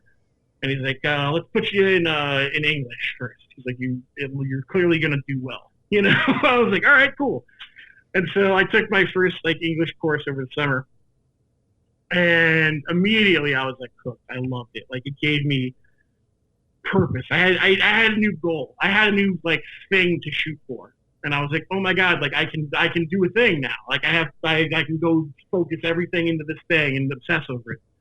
And so I don't think I declared a major yet. I think I was like just communications general. I think was like my declared major. And so, fall semester rolls around. I'm taking a full load of classes. I'm working full time. And, it starts to kind of like be a little bit of a struggle for me. And I had just lost a bunch of weight through like all this working out and stuff. And I'd gotten down to like a really healthy weight. And I started just like stress eating again. Like, because I'm doing like the school and the, working like pretty much full time. And it was a lot. It was a lot to handle. And so I'm going through, but I still don't know what I want to do. Like, what am I actually working towards? Like, beyond a degree. Like, what is it that I'm actually wanting to do with my life? Like, that was the reason for doing it. So I needed to have a moment to, like, determine what is that? What am I working towards truly? And I knew I didn't want to be, like, just like a normal job. Like, I didn't want to, like, clock in, clock out, go home, whatever. Like, I'm already doing that. Like, I'm already at that job where that's my job. I clock in, I do my job, I go home. I wanted something that meant more, that felt better to me, that would help me feel like I'm doing something with my life in all ways.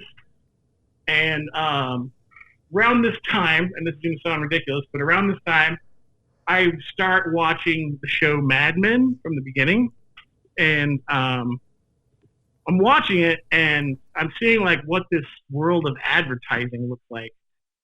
And in this like world of advertising, there's these people called copywriters, and every time I see them talking about like what they do for work, I'm like, that seems like a really fun job, but like it's probably not a job anymore. It probably doesn't exist. They probably have machines that do that now, right? And so I just Google copywriter jobs, like just to see if it's even a thing. And it is. It's definitely a thing. And the salaries aren't too terrible. So I'm like, okay, that's it. That's what I'm pursuing now. I'm going to be an advertising copywriter. I want to work in an advertising agency, and that's what I'm going for.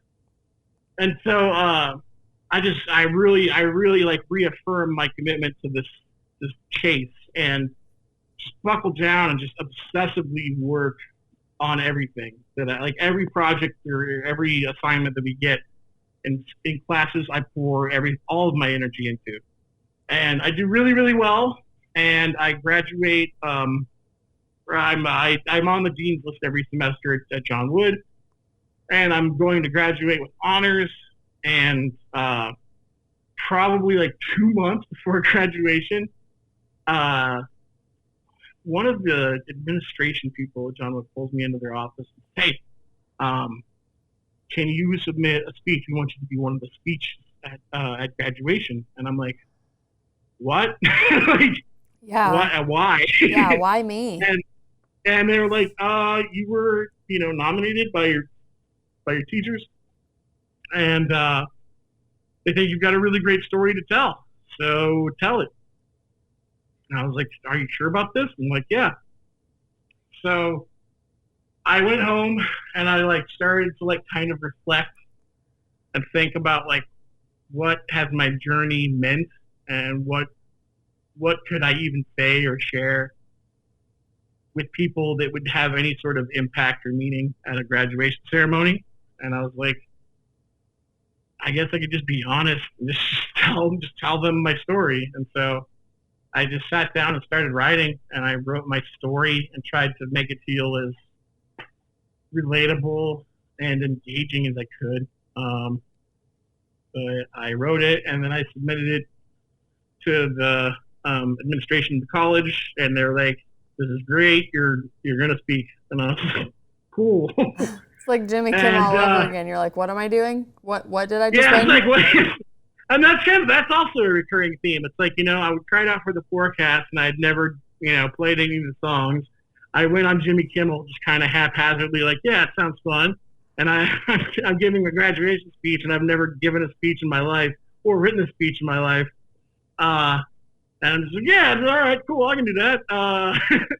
And so I just get up and I do it. I share the speech. I tell them my story. Hey, grew up, Pleasant Hill. Had everything that I ever wanted with my band. Got to do all this great stuff. Have all these amazing life experiences. And then came home, and then my mom died, and then just the fucking carpet was pulled out from under me, right? Like, I was just on my ass. And how do you pick up the pieces in that situation? And I think it's really important and really valuable to share with people that it's possible, that you can do it. And, ideally, you don't have to go through adversity. Ideally, life does go the way you want it to, and it does go in your favor. But it doesn't always. And I think the important thing for me from my story and my experiences to share is that you don't have to give up. It's you don't have to. You can pick yourself up, you can reinvent yourself, and you can move forward with your life and grow in ways that you never imagined. And just because you decide to start school at 31 years old doesn't mean that, it's too late. No, not at all. In fact, I think it was a second act for me in my life, my story, because it's exactly what I did. I did reinvent myself. I graduated from John Wood.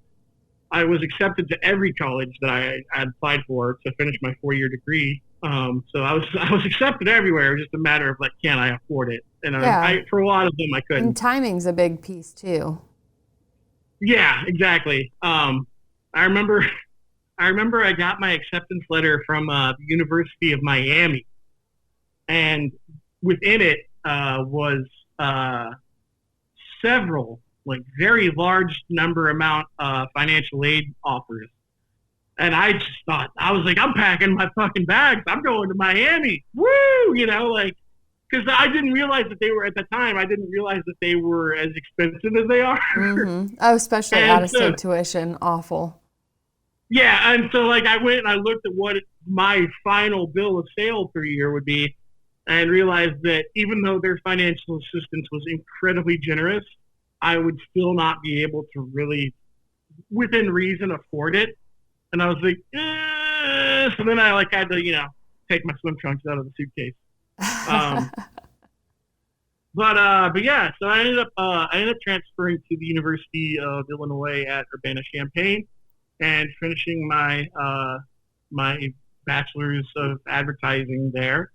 Um, while there, I got to have even more experiences and make even more friends. And there wasn't a time, at least that I could know of, at the University of Illinois, where I felt othered or different or strange. Like internally in my brain, I'd be like, I'm a 32, 33, 34-year old, student, like living in a dorm. What am I doing? like, Yeah. but externally, none of the people at the university, like from instructors to people who just work there, none of them looked at me any different, treated me any different, brought up my age. No one ever mentioned it at all. The students who I became friends with and would socialize with, none of them ever mentioned it at all. The only time it ever came up was when so I went to like my first college party as a student. And Oh my God. yeah, it was great. So we're hanging out in this apartment, everyone's drinking, having a good time, we're playing pong. And all of a sudden, the High School Musical 2 soundtrack comes on, and everybody's losing their shit. They're all fucking singing along. They're treating this like it's Journey, right? Oh my God. They're like, da, da, da, da, da. I'm just like, what the hell? Is this High School Musical 2? And I'm like, how is this a thing? And then it occurs to me, I'm like, this is a major like cultural moment for them. Yes. I'm It's the still old guy. not to us. Yeah. Yeah. And so I'm just like, what? This is so bizarre. And then and then for whatever reason, like the subject of 9/11 comes up, and I say, oh yeah, that happened my senior year of high school. And the girl sitting next to me just kind of slowly turns and goes, how old are you? And I was like, I'm 34. She goes, no, you're not. I'm like, yeah, I am. She's like, no way. And I was like, yeah. She's like, show me your ID. So I showed it to her, and she's like, I thought at most you were 26. And I was like, no. Thank you, though. Yeah, hey, thanks. Yeah, I'll take it. But yeah, those are the only times that like my age ever like came up or became some kind of factor. Well, and they were like, what are you doing here at that age? Like, did you ever have to kind of like explain yourself? Because, when you don't fit in with the norm anyways, you already know that that's your thing, but it's a fucking struggle to also be your authentic self because you don't fit in. So now you just get questioned and looked at everywhere you go, So I think it's just a double-edged sword of being that way, but it's not like there was any way for you to fit in anyways. Like you wouldn't have been a good farmer, you would have been an asshole farmer, because it wasn't your thing. So exactly. I can't imagine how many times it comes up when it's like you had to explain your life story because they're just like, okay, it doesn't make sense. Like, why didn't you go to college then? Oh, okay, all this is happening. Like, you're just one of those people that kind of have to explain yourself.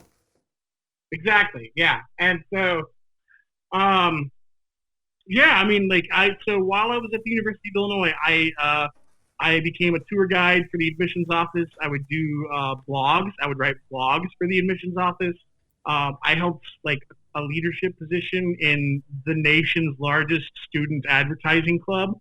And again, like students treated me with respect and viewed me as a peer. Like no one ever made me feel old or different or weird.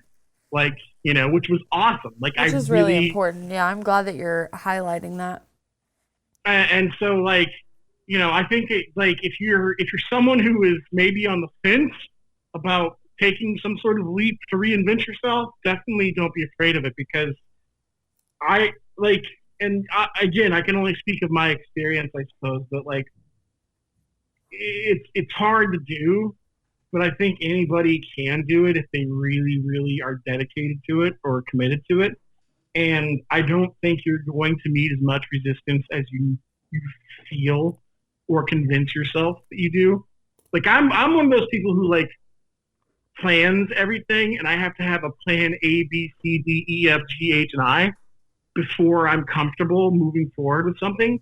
Because in my mind, I play out all of the scenarios that can backfire and go wrong. Absolutely. And I want to be able to respond to them. And again, I found out that's also a trauma response. The reason that happens. I just thought I was a freaking genius. When I actually found out that that was a trauma response, it made me feel less than, which is why I still don't really like fully like, okay, like I'll get into why I believe I should respond that way. Like I'm not going to go away from my own healing, but I still think it's a superpower when you plan for all timelines. That's what I call it now. I said, honey, I plan for all timelines, but I'm aware that it's a trauma response and I'm working on it. So thank you. Yeah, no, I thought I was on TikTok and someone was like, if you're somebody who does that, who has plan A, B, C, and who plays out everything that can possibly happen to go wrong, the reason you do that is because you did go through something that was horrible and you don't ever want to experience it again. Yeah. And so, so I'm that type of person. And so a lot of times, at least in the past, I was able to successfully talk myself out of doing things or experiencing things or making changes that would have possibly been beneficial to me. But my experience doing this change and taking this journey and going through college at my age and figuring it all out as I go and reinventing myself, I did not experience nearly as many setbacks or as much resistance as I thought I was going to. Because you planned for it in your head. Honestly, not everyone, most of the people, there were a couple of naysayers, but most of the people who I met on that journey were rooting for me. They became like my cheerleaders. Like they were like, dude, this is awesome and I hope you do it. Like you're an awesome dude for doing this, and I think it's super awesome and exciting. And I think you're going to run into more of that more times than you're going to run into somebody being like, what the hell are you doing here? You know, what do you think you're doing at this age or whatever? Like, yeah, I just think there are people out there like that, and if you meet them, like just they're projecting their own stunted regret and fears on you. Because I feel like that's what I listen to a lot. I listen to a lot of other people's fears, a lot of their, unfinished dreams or things that they didn't have courage to do. And I took those on as my own fears at a really, really young age when it came to the things that I wanted to do at that time.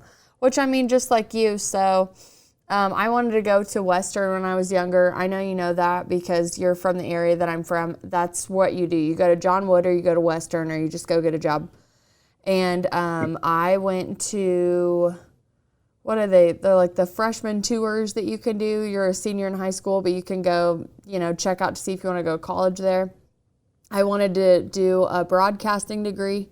Because I had already been doing an internship for the last however long at the local radio station, and I just knew that being somewhere in media and around music was definitely like my thing. I went to the broadcasting thing, and it was like geared more towards like news anchor. Like I didn't see any radio, anything. It literally just looked like a news setup. So I ended up ditching the rest of the tour like halfway through and just going and meeting up with one of my friends that was going to college there. I think we went to like Domino's and hung out in his dorm for a bit. And I just remember feeling super depleted because I was like, I know this is what I want to do. But I really don't want to go to like a 4-year university that's going to teach me how to be a newscaster when I want to be like a DJ. Like I want to be behind the scenes. I want to be behind the mic. I don't really want to be in front of the camera with the 10 pounds of makeup and hair. So that I had a moment where I was like, oh, I wish I would have dropped out of college because I would like to be like a graphic designer. Like I would be able to make all the things that I want to make. And I realized, especially now with the digital age, I really credit it. Like I have a home studio now and I don't have my broadcasting degree, but I learn a lot of things online and from people who are in the industry. So, I mean, like you, I didn't go back to college. I didn't take that route. But I definitely started everything on my own and I reinvented myself multiple times. And just like you, like I know it's possible. And the biggest and hardest thing is like believing in yourself. Like there are days where I just get absolute imposter syndrome and I own the company. You know what I mean? I'm like I am the face of it. I'm the reason that it exists. And I'm like, I don't think I can do this today. What, like be myself, you know? Like I have moments like that. Another thing that you've done besides reinventing not only like your career, your mindset, your physical body is you took that degree, you moved to Vermont, and now you're located in Wisconsin, but I still think that those are unheard of pivotal moves at your time. I know that there's stories out there, but obviously it goes against the norm. People don't even want to lose equity in a house, which is the reason they'll stay somewhere the next 30 years of their life, you know? In my mind, like you, I don't think like that. I'm like, I'm not giving up my time on earth because I can make more money living here for 20 years. It doesn't make sense to me. That's a waste of my time. So I enjoy that you still have that liveliness in you. Like you want to fit into the world like we all do, but you're still like, oh, I'm not taking that trade-off. No, I'm not doing that. I'm going to do it your way, but I'm going to do it my own way. So you taught me about laws in Vermont while you lived there. And obviously you like coming back to the Midwest more, definitely Wisconsin. But what are some like lifey pivotal things that happened to you in Vermont that you really think sculpted you into who you are today? Gosh, so after I graduated from the University of Illinois, the main goal was to find a job. I had my bachelor's degree in advertising.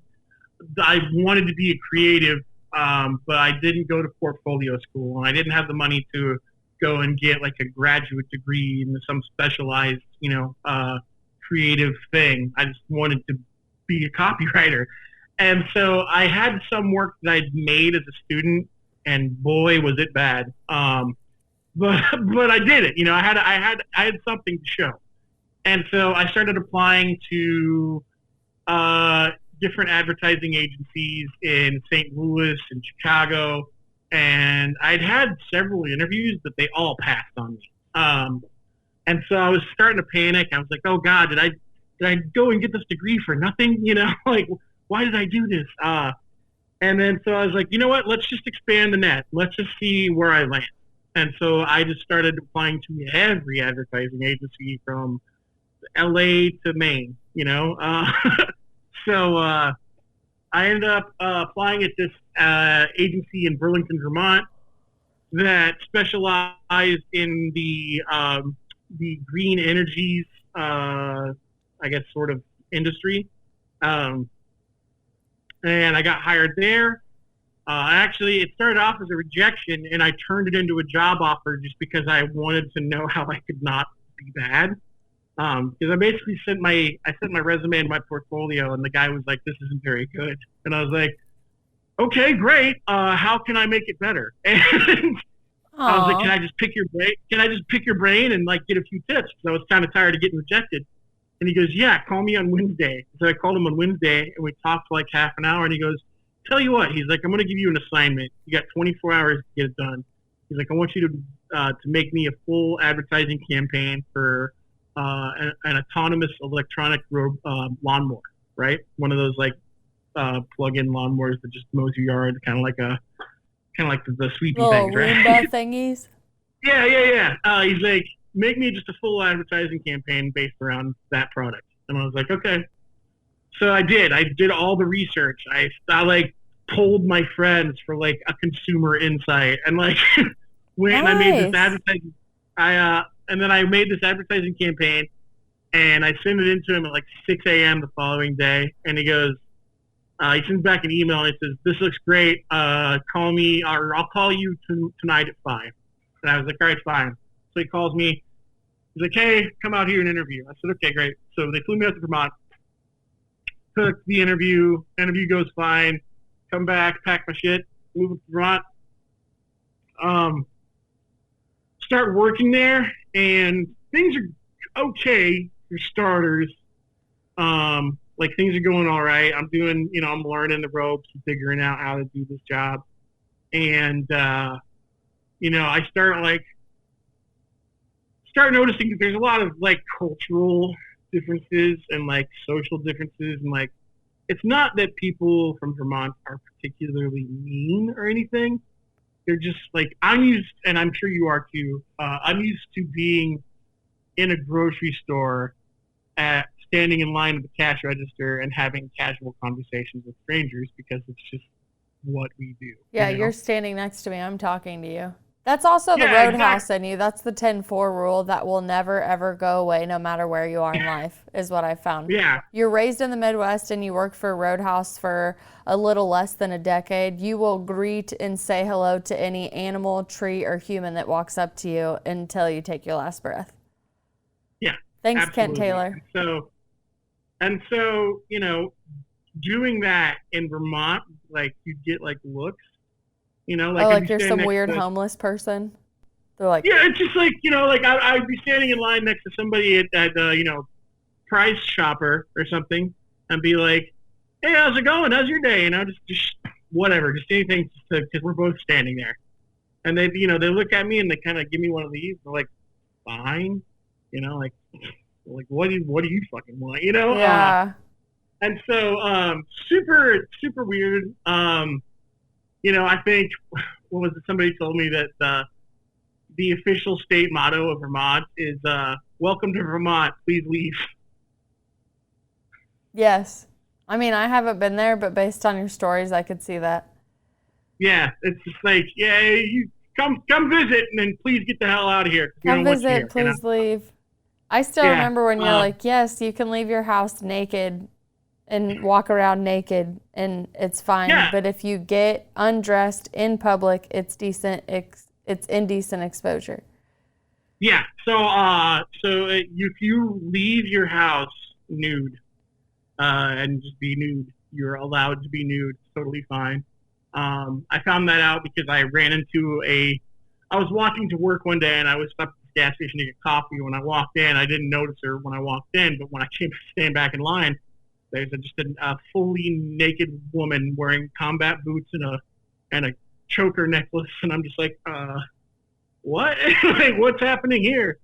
And then also later on, there's another time during the pandemic lockdown, I was sitting by my window, just kind of like dangling my legs out of it, because I lived in one of those kind of like New England mini mansions, been partitioned into apartments. Very cool. And so I was just sitting in my window, and I'm watching like this, because UVM was right up the street, and so I'm watching like students kind of meander by, and this completely nude man on a motor scooter comes flying down the street, just butt ass naked. He's like standing up while he's going. He's like like accelerating, but like standing up on it, and just bearing all for the world to see. And I just what pretty the hell risky is on a this? motorbike. You got all your best parts hanging out. I know. Yeah, it was definitely something I would never have thought to have done. But yeah, and then like, so like the legalities around like marijuana, like you can technically have marijuana and you can smoke marijuana, but you can't purchase it. Like there can be no transaction of it, because people in Vermont can't decide on like how they want to like let the government have access to like the revenue created by that. Of course. So because there's this like never ending like conflict or debate between voters in Vermont, like I don't know that they'll ever really get around to like making like having your own weed farm and selling it to people at a dispensary like a legal thing, because they're like, no, I can grow my own weed and I don't want the government touching my weed, like. So Vermont's not the only battle with that right now. My heart goes out to them for sure, trying to figure it out. But yeah, it's different everywhere. I mean, you go to Colorado and you would think that weed has literally been like Colorado's the Amsterdam of the United States. That's what I think. Like they were the trailblazers. That's just what Colorado is. But then you have places like Vermont, and I mean, Kansas is the same. It's completely illegal here. I think they push medicinal through. I know there are dispensaries here, but I mean, I don't have that little card that says I need to smoke weed legally for my health, Yeah, I mean, even here in Wisconsin, I think it's coming up for debate. I know that the governor really wants to push for it to become legal here in Wisconsin. So I was But gonna anyways, say, go ahead. uh, but yeah, so like going back to my Vermont adventure, everything was going fine, and then come January 2020, a little thing happens in the news, and around February or March, they're like, "Hey, take your computer home tonight." It was a Friday. They're like, "Take your computer home tonight. We're going to work from home for a couple weeks, just a couple weeks. That's all it's going to be." I'm like, "Oh, okay, cool."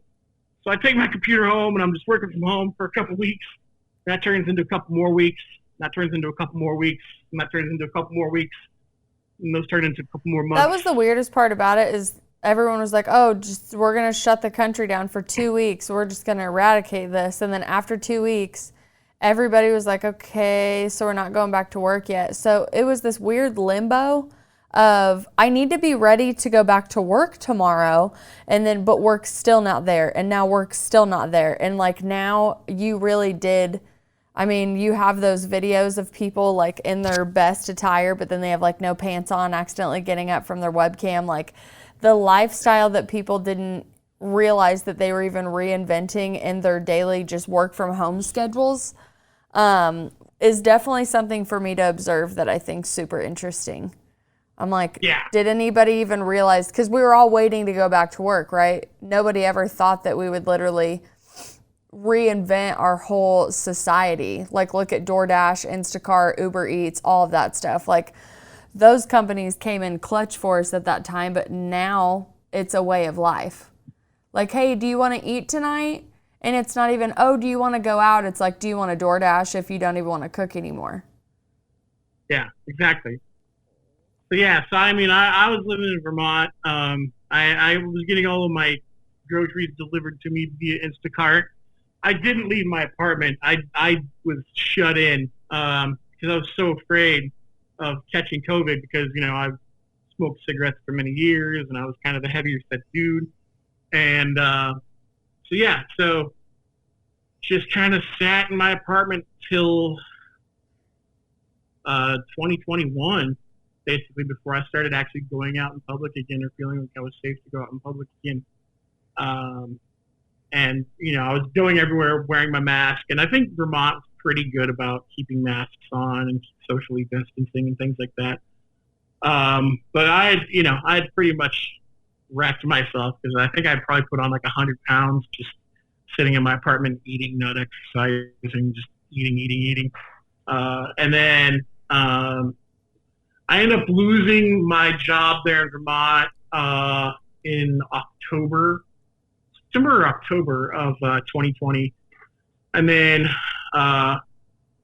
started applying again. And I found this really awesome opportunity here in Wisconsin at a really great agency, and so I applied and ended up getting hired. So I started the job in 2021 from Vermont, but my new job in Wisconsin from Vermont.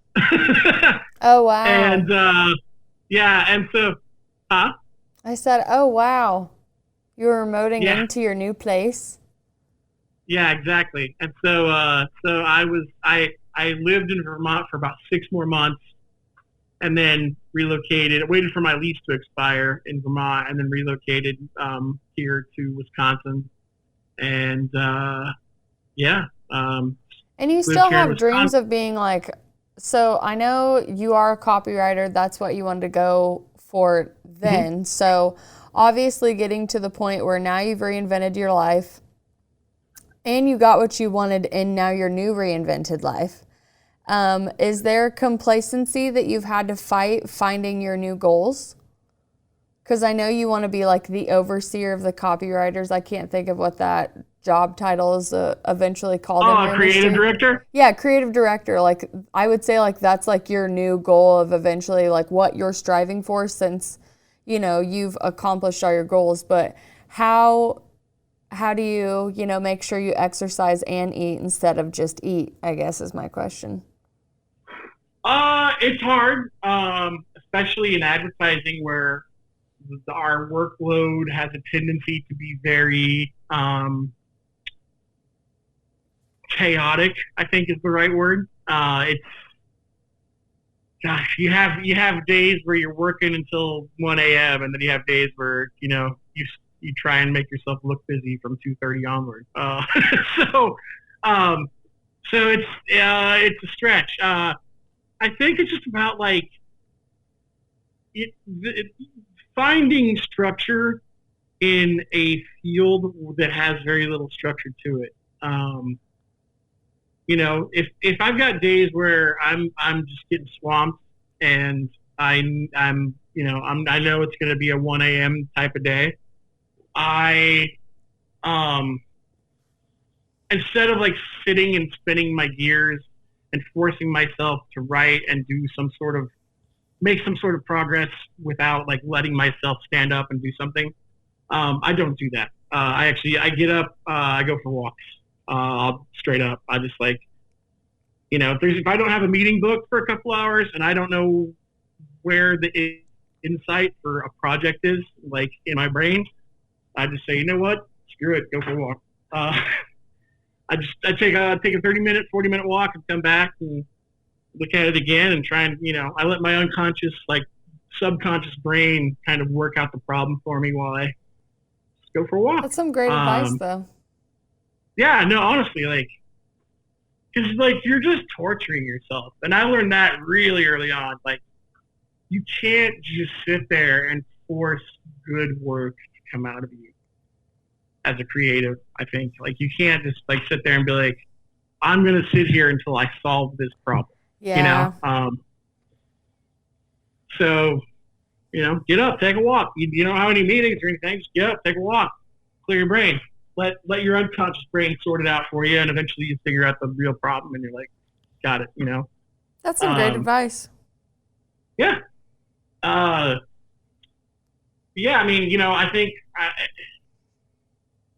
haven't had any problems with, like, complacency. It's just forcing yourself to do it.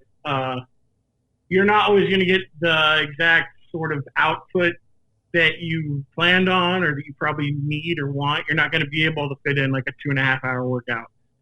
But, if you can get up and take a couple 45-minute walks or something, that's almost as good. Yeah. I try to wake up as early as I can to try and get some sort of physical activity in my day, whether that's just stretching or, doing anything before I head to work. But yeah, I mean, it's making the time to live your life and not letting the job or the problems at your job consume you. Setting barriers, or boundaries. Like that's been very important for me too. It's something that I don't think I've ever really had a skill that I could do that.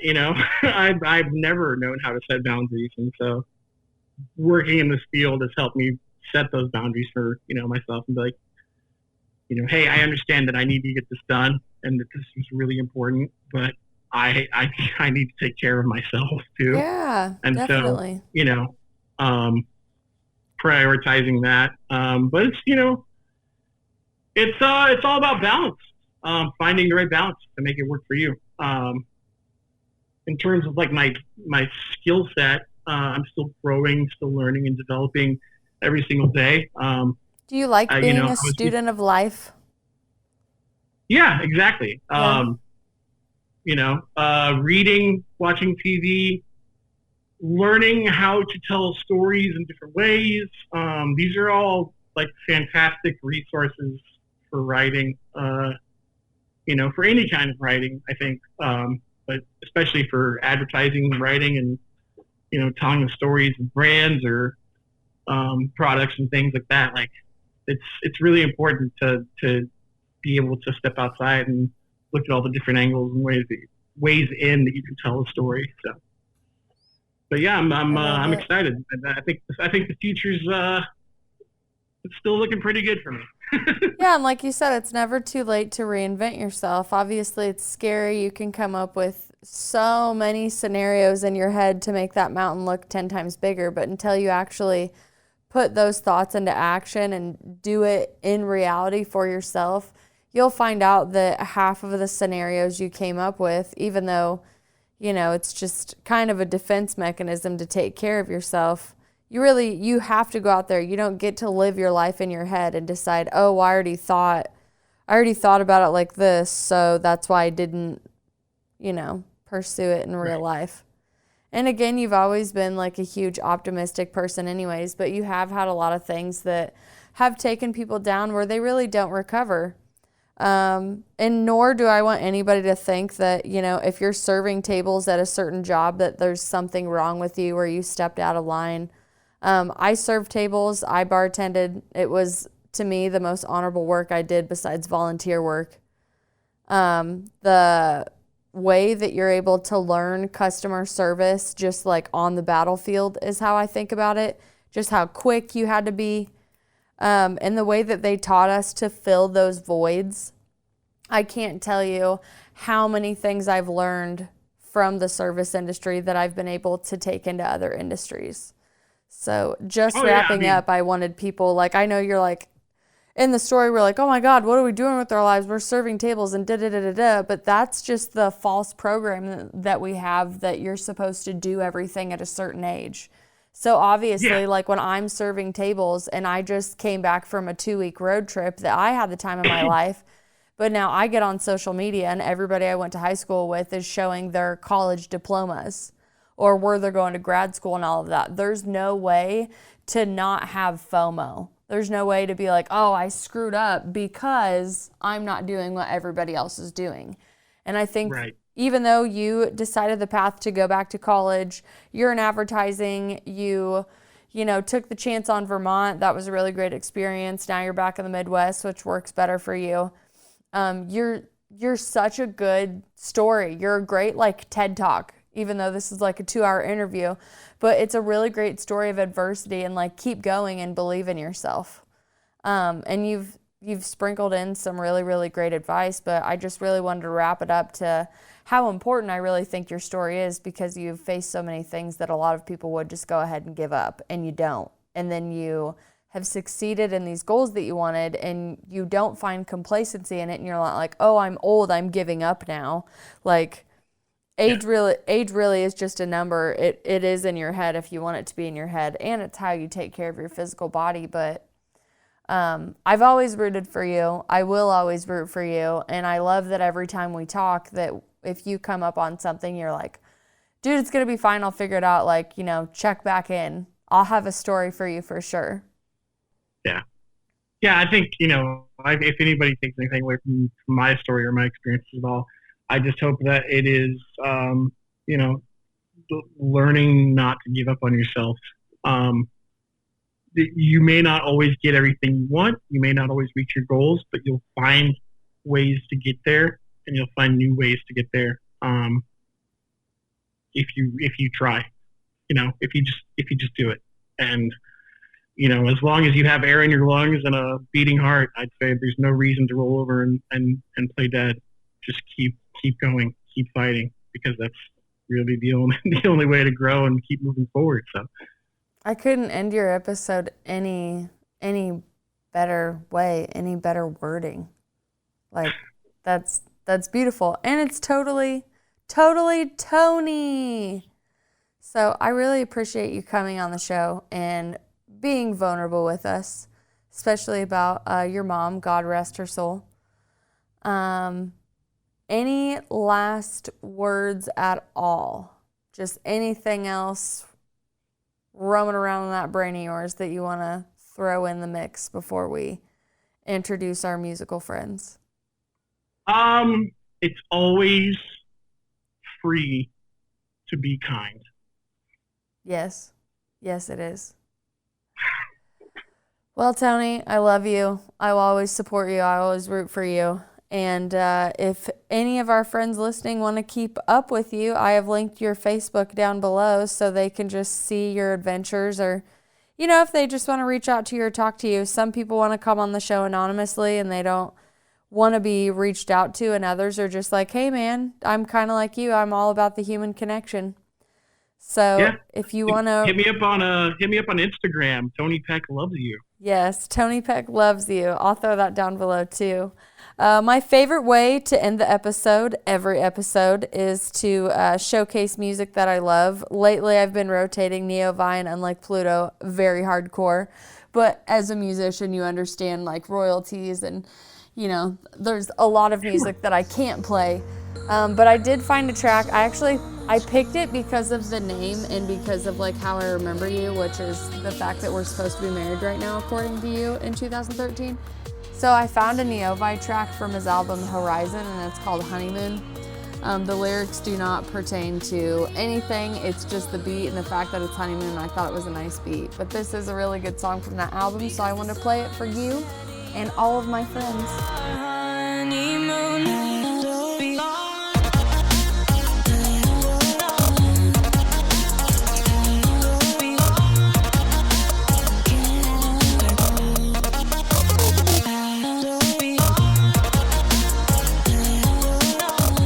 This is the Hoosier Media Network, the best in podcasting.